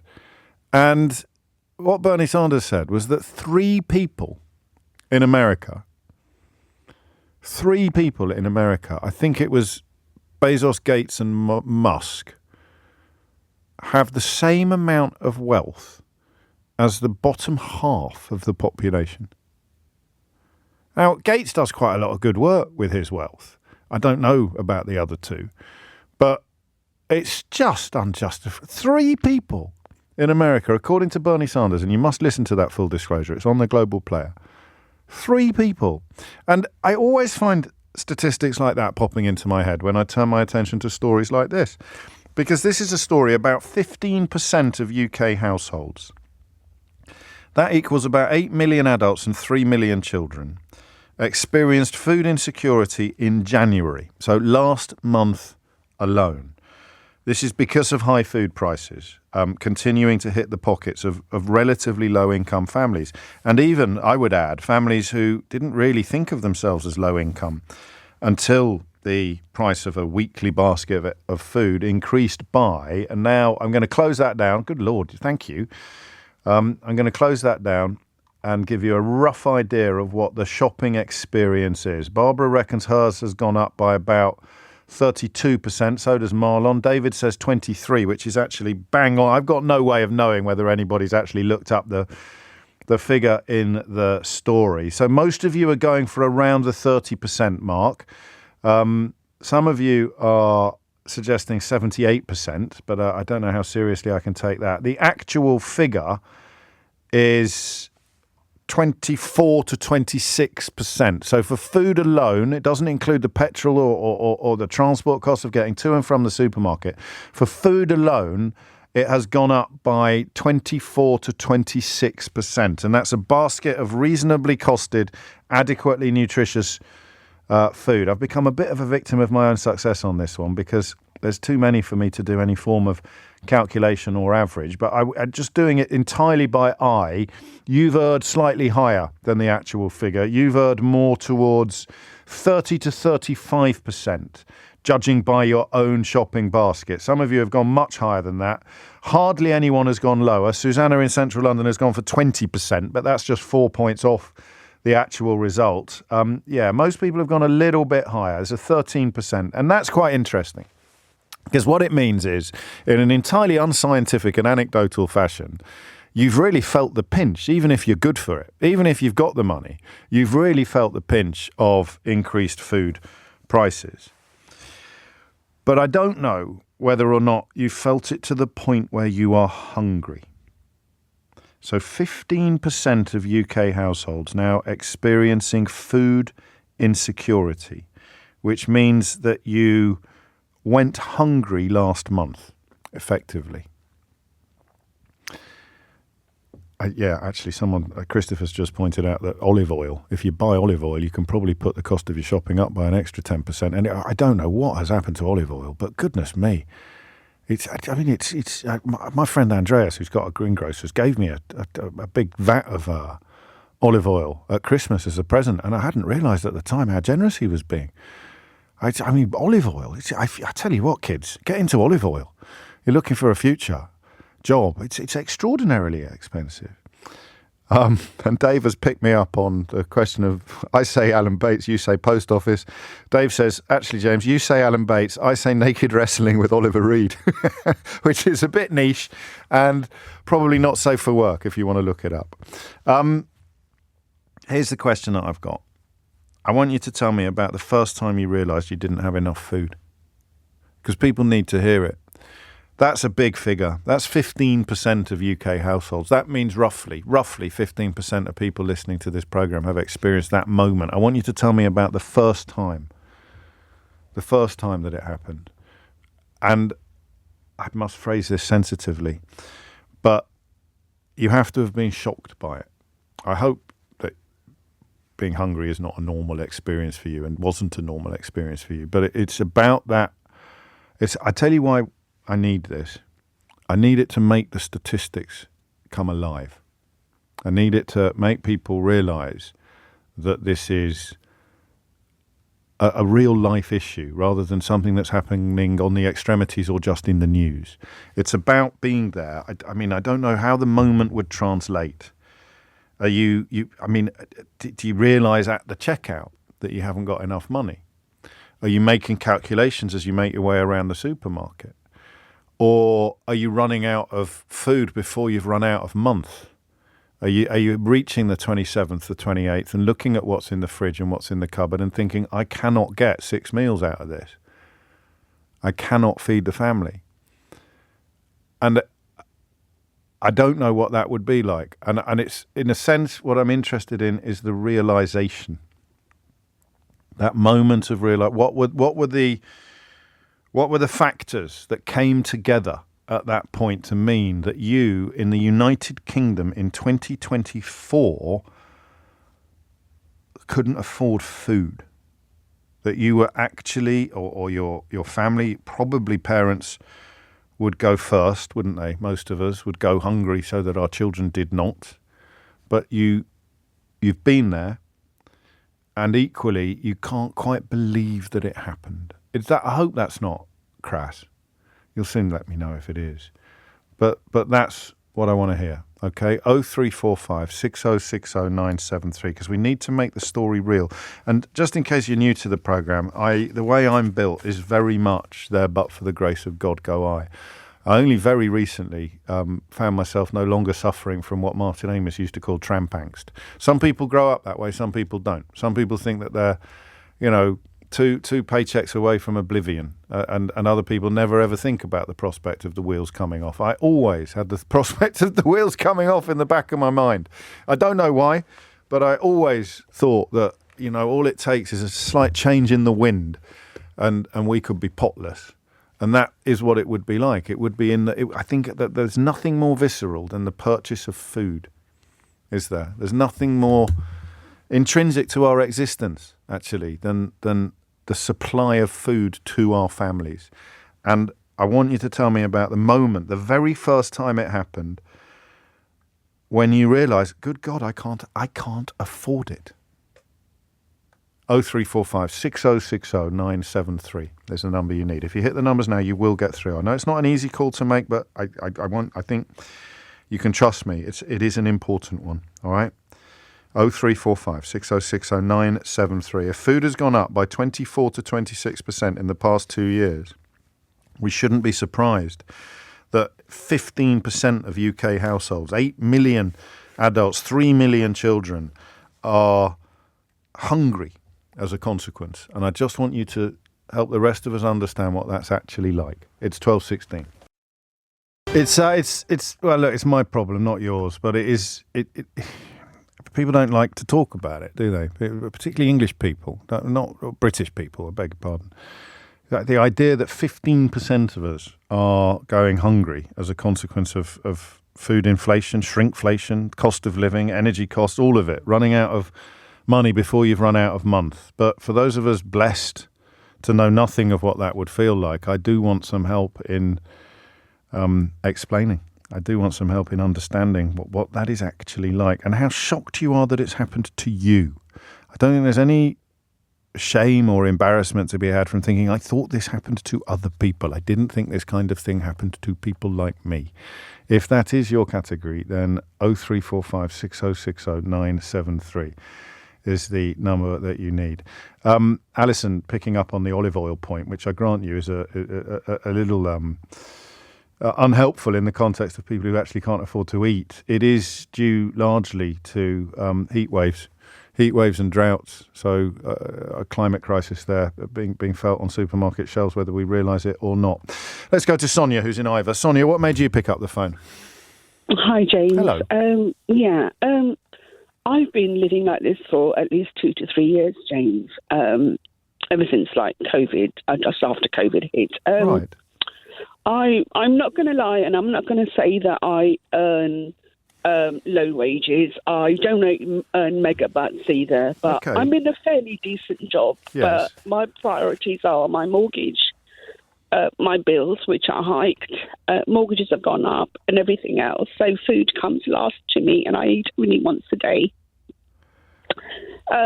I get worried, things like I'm going away tomorrow. I won't say where I'm going. I work as an air hostess. I won't say which airline, but I'm going away for 4 days tomorrow, 5 days.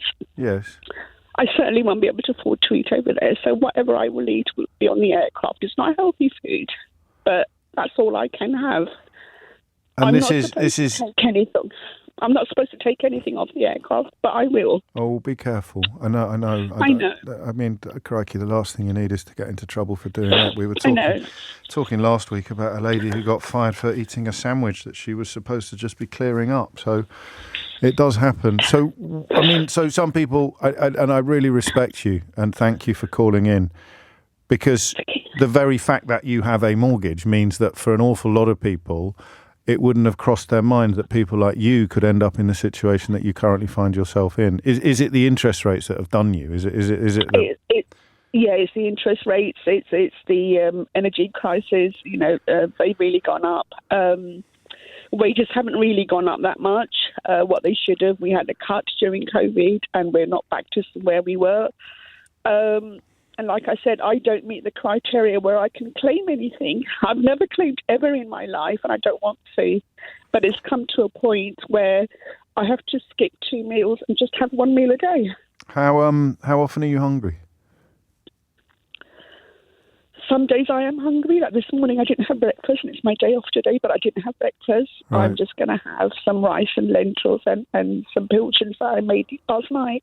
And when did you first realise? I know you said after COVID, but can you remember the moment? Were you at home? Were you in a shop? When did you first sort of go? I was in a shop, and I was like, oh my God, is that the price of this? And I said, oh no, I'm going to have to skip it. I can't afford it. And you work hard. I work hard. I work damn hard. I try to avoid these packaged foods, and I don't, and I must say I don't. I do cook from scratch, but the only thing is that I skip meals. Right. I love to have breakfast, lunch, and dinner, and I'm very good at cooking, and I do, but I just can't afford these prices these days. No. So the best thing is one day I might have breakfast, the next day I might just have dinner. That's it. And of course, I think maybe, I'm not suggesting you're in this category, but I think I was. When we read that inflation is coming down, there's a little bit of us that thinks maybe that's maybe that means food's going to get cheaper. But inflation means that the prices are still going up. They're just not going up by as much as they were last time they checked, time they did the calculation. Yeah. Oh, I wish you well. I really do. And do be careful, Sonia. No one should be in the situation that you're in. But the fact that you're working that kind of job and enduring that kind of unfairness, I promise you, it will reach parts that more predictable calls or more predictable stories simply can't. Oh, my days, there's a lot of it out there. I work in a school, James, and on a daily basis I see children who have free school meals run out of their daily allowance before lunch because of the cost of food. I don't fully understand that, but I won't say your name because you've asked me not to. As support staff, there have been days where I've seen the cost of the food, we as staff pay more than the kids, and chosen not to eat, particularly in that final week before payday. How much, I wonder, of this is down to the fact that it's nutritious food we're talking about, that you maybe can just about fill your basket if you're buying stuff that isn't going to tick the boxes of healthy and nutritious or reasonably costed, adequately nutritious food, but you're still going hungry. So I don't know. I really don't. Would you go? Surely you'd eat anything as opposed to going hungry. 25 minutes after 12 is the time. The why of it may seem like a slightly crass question. The notion of sitting in one of the wealthiest countries in the world in 2024 and talking about 15% of UK households actually going hungry or experiencing food insecurity. If you want to broaden it out from the personal experience and have a crack at the question of how on earth... This is what I mean by that Bernie Sanders conversation that I had last week, and that sense that sometimes you do need someone else to give your head a wobble. You sit here thinking that this can't be right, and yet it goes on for so long it becomes normalised, and you stop really recognising or realising how unjustified it is. You stop realising how ridiculous it is. Alex describes himself as 32 years old. His wife is a secondary school teacher. He works as a chef. Got a combined salary way ahead of what you'd be expecting. We talked about this last week, but with pets and children on the way, you're looking at food becoming more savvy over the years, shopping cheaper. It just doesn't seem to make any difference. The only way we've managed to keep fed is my job, because he works as a chef, and like Sonia, he's clearly taught bringing food home. 11% of food-secure households bought less fruit, and 6% purchased fewer vegetables. So, I mean, that idea of knowing that the food you're buying isn't nutritious is a different form of insecurity, isn't it? 60% of these households report buying less fruit. 44% report buying fewer vegetables. Talk a lot about processed food and the horrors of it, more than we ever have before. But if you understand anything about that, you'll realise how worrying this news is. If you are a food-secure household, then you're spending 11% less on fruit and 6% less on vegetables. So it's not just the question of food insecurity. It's another... I told you there'd be links to the conversation in the last hour. It's another one about socioeconomic strata. Think about that just for a minute. Just for a minute. That idea that your access to fruit and vegetables is now diminished by your social class, by your socioeconomic status. I don't think it sounds silly to be shocked by that. I don't think it's an issue that you can chalk up as, oh, well, it was just like that in my day. You're talking about fruit and vegetables and the knowledge as you make your way around the supermarket that you can't afford. Sonia said she's going to have rice and lentils for a dinner with a tin of pilchards, which is last night's leftovers.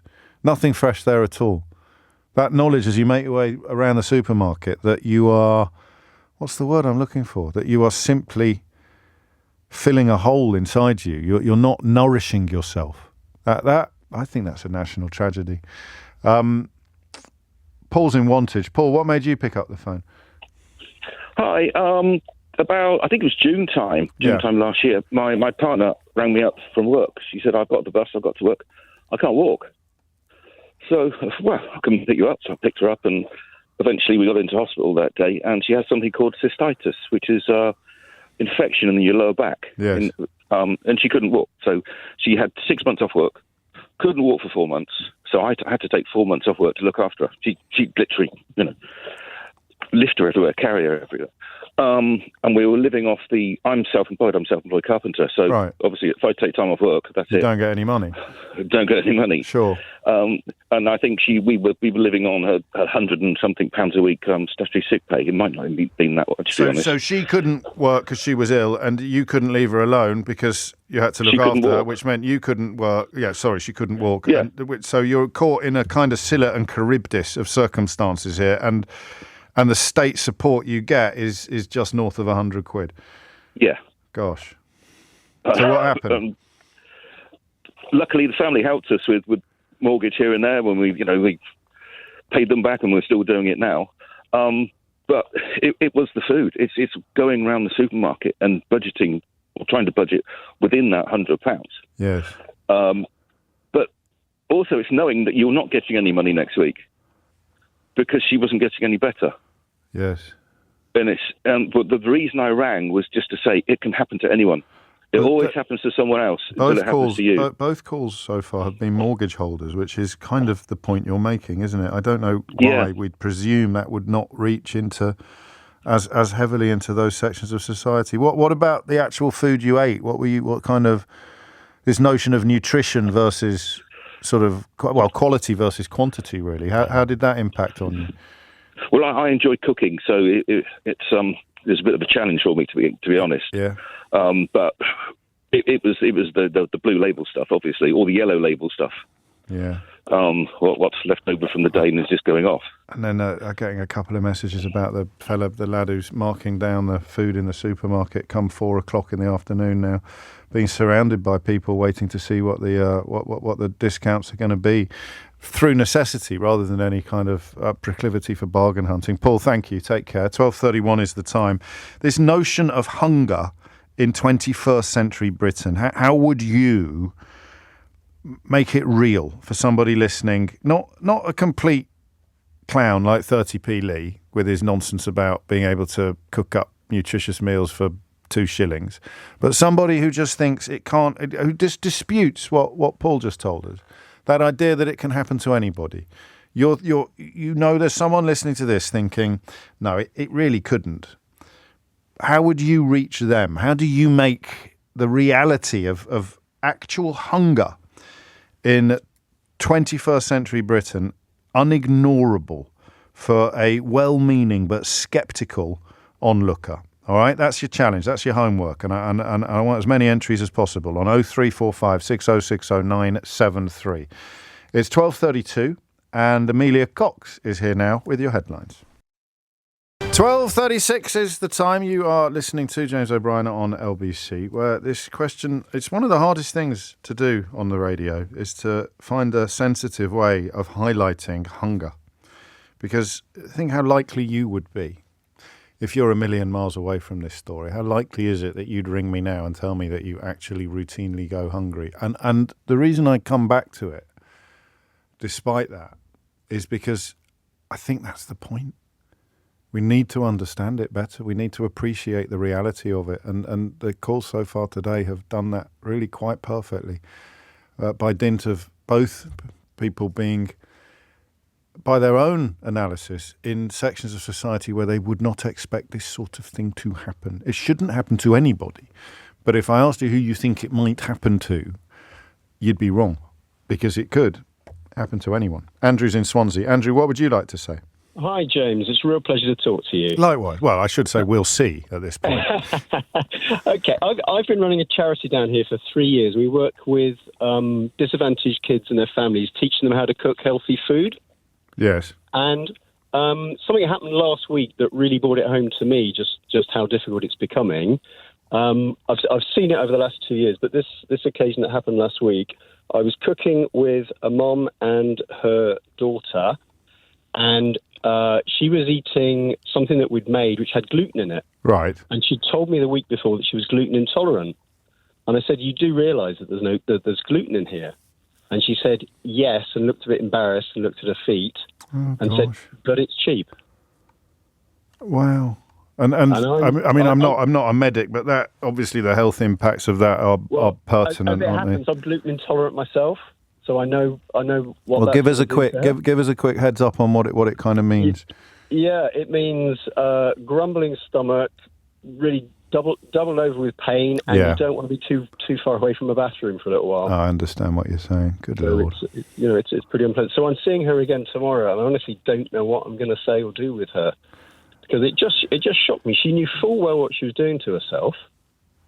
But she has to eat. She'd choose that discomfort. She's prioritising one discomfort over another, really. You've got it. And we were meeting. It's at 2 in the afternoon. It was the first thing she'd eaten. How frustrated are you by what I've just described? I mean, you're probably too busy to be frustrated, but people are not going to come forward and share the reality of what they're experiencing because of stigma and shame. Yeah, exactly. And the other thing I would note is when I first started this charity, it was really easy to talk with the kids and their moms about eating healthily on a budget. Right. Quite honestly now, it's probably cheaper to go and buy a packet of biscuits than it is to go and buy fresh vegetables. And that's the story, really, which that's why the words reasonably costed but adequately nutritious are in the story as well. So even against that backdrop, 15% of families are hungry. But if you were to actually extend that to people who are not hungry, but who are, I mean, your case is extreme, not hungry, but eating things that make them ill. But eating things that they shouldn't be eating. Or just eating things that are not good for them, that are not nourishing. Yeah. Because now, if you look at, for instance, we do some work on trying to make your own version of a pot noodle. Yeah, okay. And 2 or 3 years ago, that was easy. You could easily undercut the price of a pot noodle. Right. It's actually not so easy now. Oh, because the price of oil, the price of stock, the price of vegetables has just gone up and up. And the price of wages hasn't. Exactly. Plot me a graph briefly, if you could, Andrew, about the sort of time.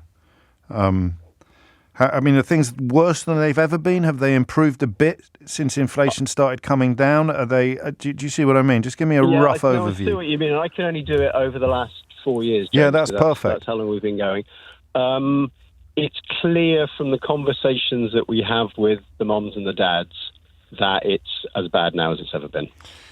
And yet not getting anything like the attention, perhaps, A, that it should, and B, that it did when we were still unfamiliar with food bank proliferations or still unfamiliar with this idea. It's an out of sight, out of mind kind of issue. And the work that people like Andrew do largely happens in the darkness. And it's not something that people necessarily queue up to talk to me about, although thankfully today people are sharing their stories. If you want to share yours, 0345 60 60 973 is the number that you need. There's a lot of it about. I mean, that much is clear. Jim in Cumbria reminds us that the impact hunger has. He says, can you imagine the awful impact hunger has? As an adult, all thought processes will be under stress, and as a child, your actual body will be under stress. And Ash says, I'm gluten intolerant and I eat bread with gluten in it because it's filling, and it's now about £3 for a loaf of gluten-free bread. My kids need feeding first, so my health comes second. Fanny's in Cheltenham. Fanny, what made you pick up the phone? I picked up the phone because my job is as a certified money coach. So right. I've had the privilege of looking at people's finances in depth over the last, 8-10 years that I've been doing this professionally. Okay. And I've noticed a big change in the last couple of years. Right. Because obviously I need to pay my bills, my work tends to be with the wealthier people. Yes. Over time. But what I'm noticing now is, especially with the mortgage hikes that have been the major culprit, I would say, in this, is that it used to be a lovely program where I go, okay, let's work out. Look, you've got all this spare cash that you can start investing with. But now what we're doing is we're trying to work out what's the best bill not to pay so that they can afford to live. And I think one of the things that happens that with what I suppose we might say middle class people who earn the average salary and above, yeah. Well, they're all right. You tend to have a lifestyle that fits. you want to have a nicer car, you want to have maybe a slightly bigger house. And when these inflation rates and mortgage interest rates hit, sometimes for those people, they actually hit harder. And there are some really big choices for many to make now, including myself. I mean, I've been hit with a huge mortgage on a rental property, which I'm very blessed to have, which means I now have no profit from it at all, which means my income's gone down. Yes, because we all cut our cloth accordingly. I think this is. I mean, the problem is, and I'm glad you've rung in because you make a really powerful point. But I mean, it's a bit like that conversation last week of people on $100,000, a joint income of $100,000 a year, struggling to make ends meet. There is perhaps a danger of crowding out the people who are really skint. But the point is that if you have those outgoings at the end of every month, then short of moving house, which is A, difficult, and B, stressful, and C, time-consuming, short of moving house, there's actually nothing you can do. So you could be technically just as short of money by the end of the month as somebody who's on a fraction of what you're on because of the decisions that perfectly reasonable decisions that you've made over the previous few years. Yeah, and also, bearing in mind, I mean, have you seen how many houses are on the market of a sort of a higher price limit? I mean, I went through a thought of, well, I'll just sell it.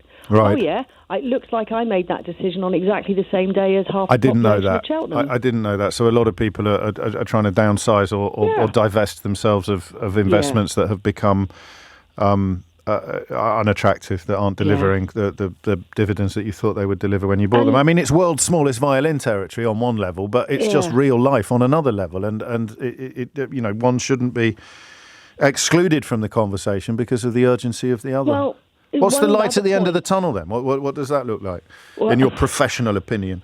What I'm seeing is if we were to use the middle class terminology without putting any judgment to it and just use it for a framework to hang our hat on, to use as a hook to hang something on.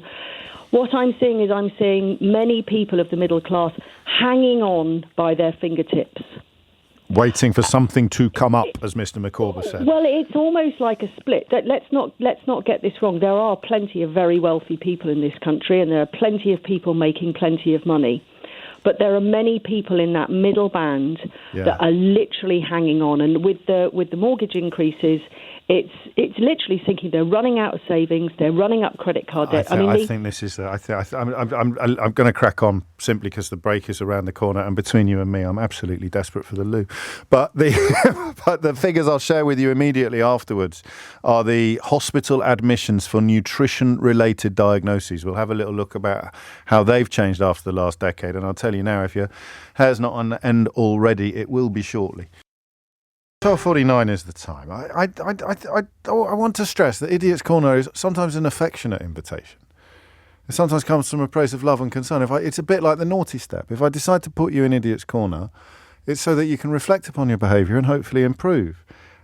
This one's unsigned, but it's going straight into Idiot's Corner. I presume when you wrote garage, you meant garbage. So this has come in response to the news from the Food Tracker that 15% of families in the country are facing food poverty. Our friend here writes, utter garbage radio. Just look at the new cars on the road. Just look at how many holidays people are taking. Just look at how fully booked restaurants are. Give me a break, James. Geez, with several E's. I'm only going to say one sentence to you. I want you to write it down and look at it while you spend a few hours in Idiot's Corner. Imagine that you'd never had a cold, right? You've never had a cold. Or even imagine you're in a room full of people that have never had a cold. Would you seriously argue or contact a national radio station to claim that the common cold has never and does not exist? Would you? I don't think so. 12:50 is the time. Alan Bates, who makes most of us think of the post office, but makes Dave in Colchester think of the naked wrestling scene with Oliver Reed in, I think, was it Women in Love? The film adaptation, the Ken Russell film adaptation of the D.H. Lawrence novel. I could be wrong. Natasha Clark certainly looks puzzled. I look very puzzled because I have no idea what you're talking about. Well, not that Alan Bates. This Alan Bates. Yeah. We have been hearing from the other Alan Bates, the former post office who, to the best of our knowledge, has postmaster. never wrestled nakedly with Oliver Reed or indeed anybody else. I don't as think far we should definitely not slander him in that way. No, there's been quite enough of that on the programme today already. I've heard. But yes, he's been speaking to MPs today. He said he cannot see an end to the post office scandal, with attempts to redress postmasters not getting fairer and faster. We've heard from him and two other postmasters talking to MPs on the Business Select Committee today. They've told how there was a culture that they just did not get believed when they were trying to speak about how the dodgy accounting software system Horizon was basically giving them, meaning that all of their numbers just did not add up. They told of the hell that they went through to get that compensation over the scandal. Obviously, Alan Bates, the campaigner whose fight for justice inspired that recent ITV documentary, which really propelled it to the top of the political agenda. He told MPs to just get on and pay people. Asked whether he'd heard anything reassuring during this morning's session, Mr. Bates said, "No, I'm afraid not. It's very disappointing. This has been going on for years. I cannot see any end to it." He said he thought the post office was a dead duck, and it has been for years, and should be sold off to Amazon. I think over the years I've been dealing with post office, the culture's always been post office. It hasn't changed. It's been the same for donkey's years. It will not change, and you cannot change it. My personal view about post office is it's a dead duck, and it has been for years, and it's going to be a money pit for the taxpayer for years to come, and you should sell it to someone like Amazon for £1, get really good contracts for all the serving sub-postmasters, and within a few years you'll have one of the best networks around. He also called on ministers to strip the post office out of all the compensation schemes, saying they were continuing to hold up some of the payments being made. Another postmaster, Tony Downey, he gave what I thought was probably the best sort of testimony that I'd really heard from any of the postmasters. It was very emotional. He told the committee how he'd had a mental breakdown, he'd went bankrupt, and he even had to put his daughter in a school in another country after facing action over his own missing payments. Shortfalls from day one. I was suspended but allowed to have my job back if we went to the bank and got £3,000 to pay into the system. And then I had the threat of if I had any more shortfalls, it was my fault and my business would be closed. So then I kept them hidden from the post office and from everybody else until we ran out of money. We used our credit cards. Forced to sell the business, declared bankrupt. I had a nervous breakdown. We left the village, ran away without saying goodbye to our friends, put our daughter in school in another country, never been back to the UK for 15 years, apart from these last few weeks. And earlier on in the day, we heard from an official at the Department for Business. He denied those claims that were made by Henry Staunton that they were told to delay those payments for those caught up in the Horizon scandal. Carl Cresswell, he's a director of business resilience. He's in charge of making those post office payments, said those claims made by Mr. Staunton were just not true. He said he was told by members of the post office board that they would have resigned if he was not removed. He also said that the total cost of compensation is set to reach more than £1 billion. You would have thought that someone would have mentioned it to me if that were the intent. Not at all. I worked very closely with Sarah Munby. She and I worked with Treasury to secure the funding needed for the schemes that I've mentioned, the overturned convictions scheme, the GLO compensation scheme. Every conversation I had with her, with ministers, with other senior civil servants in other parts of government have all been about how can we pay out this money more quickly. So no, that is completely incorrect, that assertion.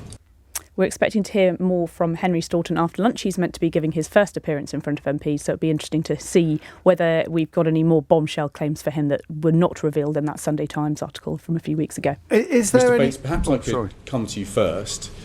Could you tell us, since you've given evidence to this committee before, is the redress getting faster and fairer? Well, speaking personally of my claim, I can say no. It isn't. No. After everything you've been through? Yeah, nothing. It's still, as far as I know, it's still sat there. We've refused it, and that's it. That's where the process is in my case.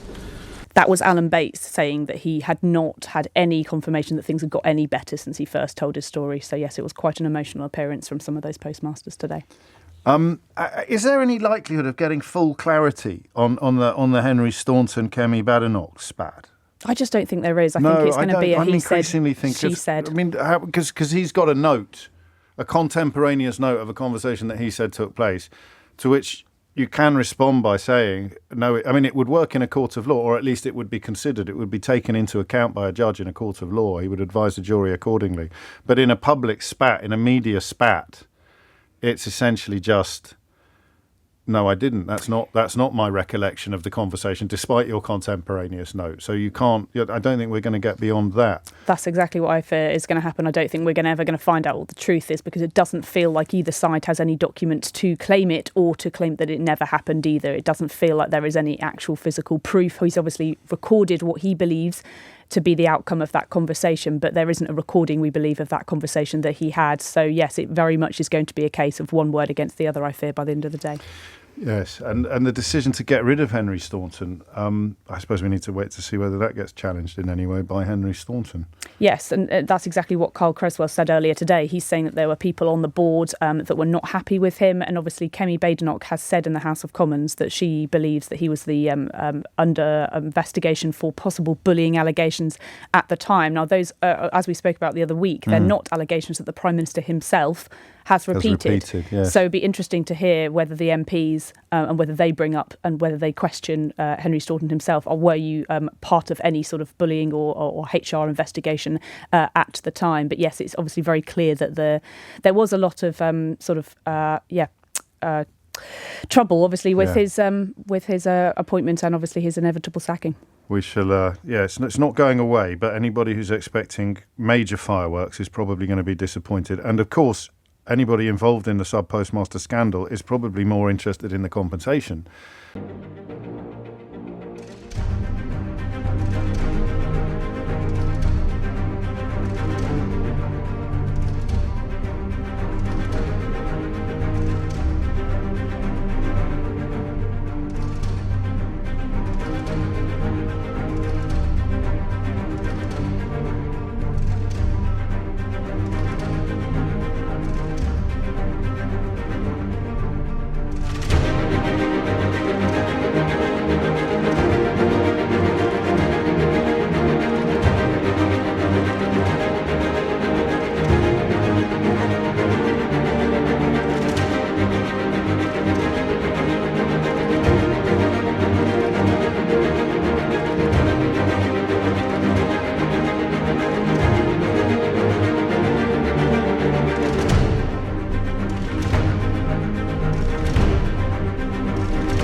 Process than they are in any spats between the SAC chairman and the business secretary. Yes, that's right. And the government is saying they're still coming forward with that legislation, but it has been about 6 weeks since the government said that was coming forward. So I don't think it's without urgency. That's meant to be coming forward in the next few weeks. We understand the government hope that it will essentially overturn all of those convictions for those sub-postmasters that face those wrongful convictions by the summer. In terms of those compensation payments, ministers hope to pay them by August. But yes, they are very much facing delays, and those postmasters talking today about how delayed they have been. Thank you, Natasha Clark. The appearances, or rather that select committee hearing, continues throughout the afternoon, where, as Natasha just reminded us, Henry Staunton is due to give evidence later, and no doubt she will be bringing you up to date with developments in the course of Sheila's show, or possibly Tom Swarbrick's, because, well, it's not Sheila even, it's Sangeeta Maiska standing in for Sheila. If you missed any of this show, you can listen back on Catch Up on Global Player, including a rather extraordinary... Is it a record? Did we delay the news at 11 o'clock for longer than ever? Do you think, Keith? It was certainly up there, wasn't it? Find out why by listening back on Catch Up, where you can also, of course, pause and rewind live radio. Download now for free from your app store, the Global Player, or just head to globalplayer.com. And as I say, Tom Swarbrick will be with you at 4, but now standing in for Sheila Fogarty It's time for Sangeeta Maiska. It's time for Sangeeta Maiska. It's time for Sangeeta Maiska. It's time for Sangeeta Maiska. It's time for Sangeeta Maiska. It's time for Sangeeta Maiska. It's time for Sangeeta Maiska. It's time for Sangeeta Maiska. It's time for Sangeeta Maiska. It's time for Sangeeta Maiska. It's time for Sangeeta Maiska. It's time for Sangeeta Maiska. It's time for Sangeeta Maiska. It's time for Sangeeta Maiska.